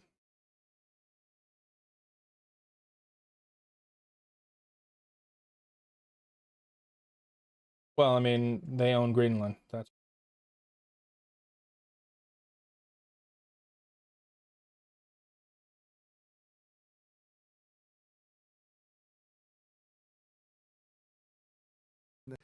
We had a good speech. We got great reviews. I can't believe it. We got good reviews in that speech. Usually they say he's a horrible dictator type person. I'm a dictator. But sometimes you need a dictator. But they didn't say that in this case. And no, it's common sense. It's all based on common sense. You know, it's not conservative or liberal or anything else. I really do think that he trolls people with this. Mostly, I really I'd say think that he's trolling 95% people. Common sense, and that's what we have. So I just want to thank everybody for being here. It's such an honor. And if we can ever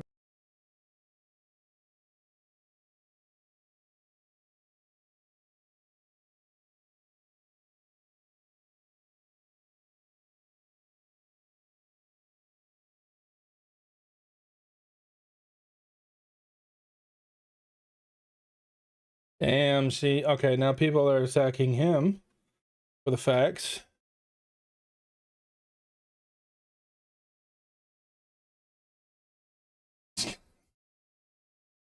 These people are ruthless, man. Absolutely ruthless.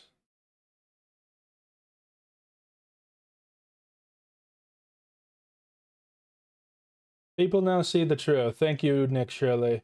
Nick Shirley just spits truth, unfortunately. Or fortunately. Jesus.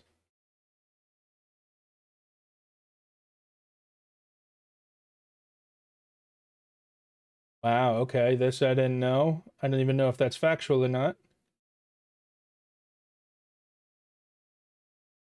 Wow, okay. I used to get along so great with Gavin. I know Gavin was here. I used to get along so great with Gavin when I was president. Gavin's a good guy. And if he needed it, I would do it in a heartbeat. You see, Trump is such a nice guy. Trump is such a nice guy, but fuck you, Gavin. Bastard.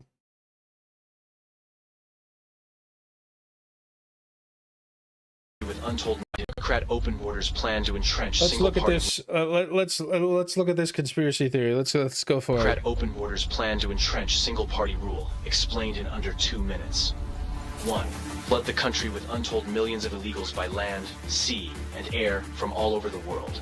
Enough to eclipse the populations of 36 individual U.S. states so far. 2. Prioritize the needs of these millions of non-citizens over the needs of the American citizen, with free flights, buses, hotels, meals, and phones, ensuring their loyalty to the political party. And you're going to tell me that this didn't actually happen with housing, free food, all that kind of stuff, especially happening in New York. That imported them. 3. Keep them in the country at all costs, even when they commit violent crime like murder and rape. Attack the language used to describe the criminals, as opposed to the criminals themselves. Slander critics as racist. 4. Ensure their privileges are made irrevocable with city and state sanctuary laws that act as population magnets.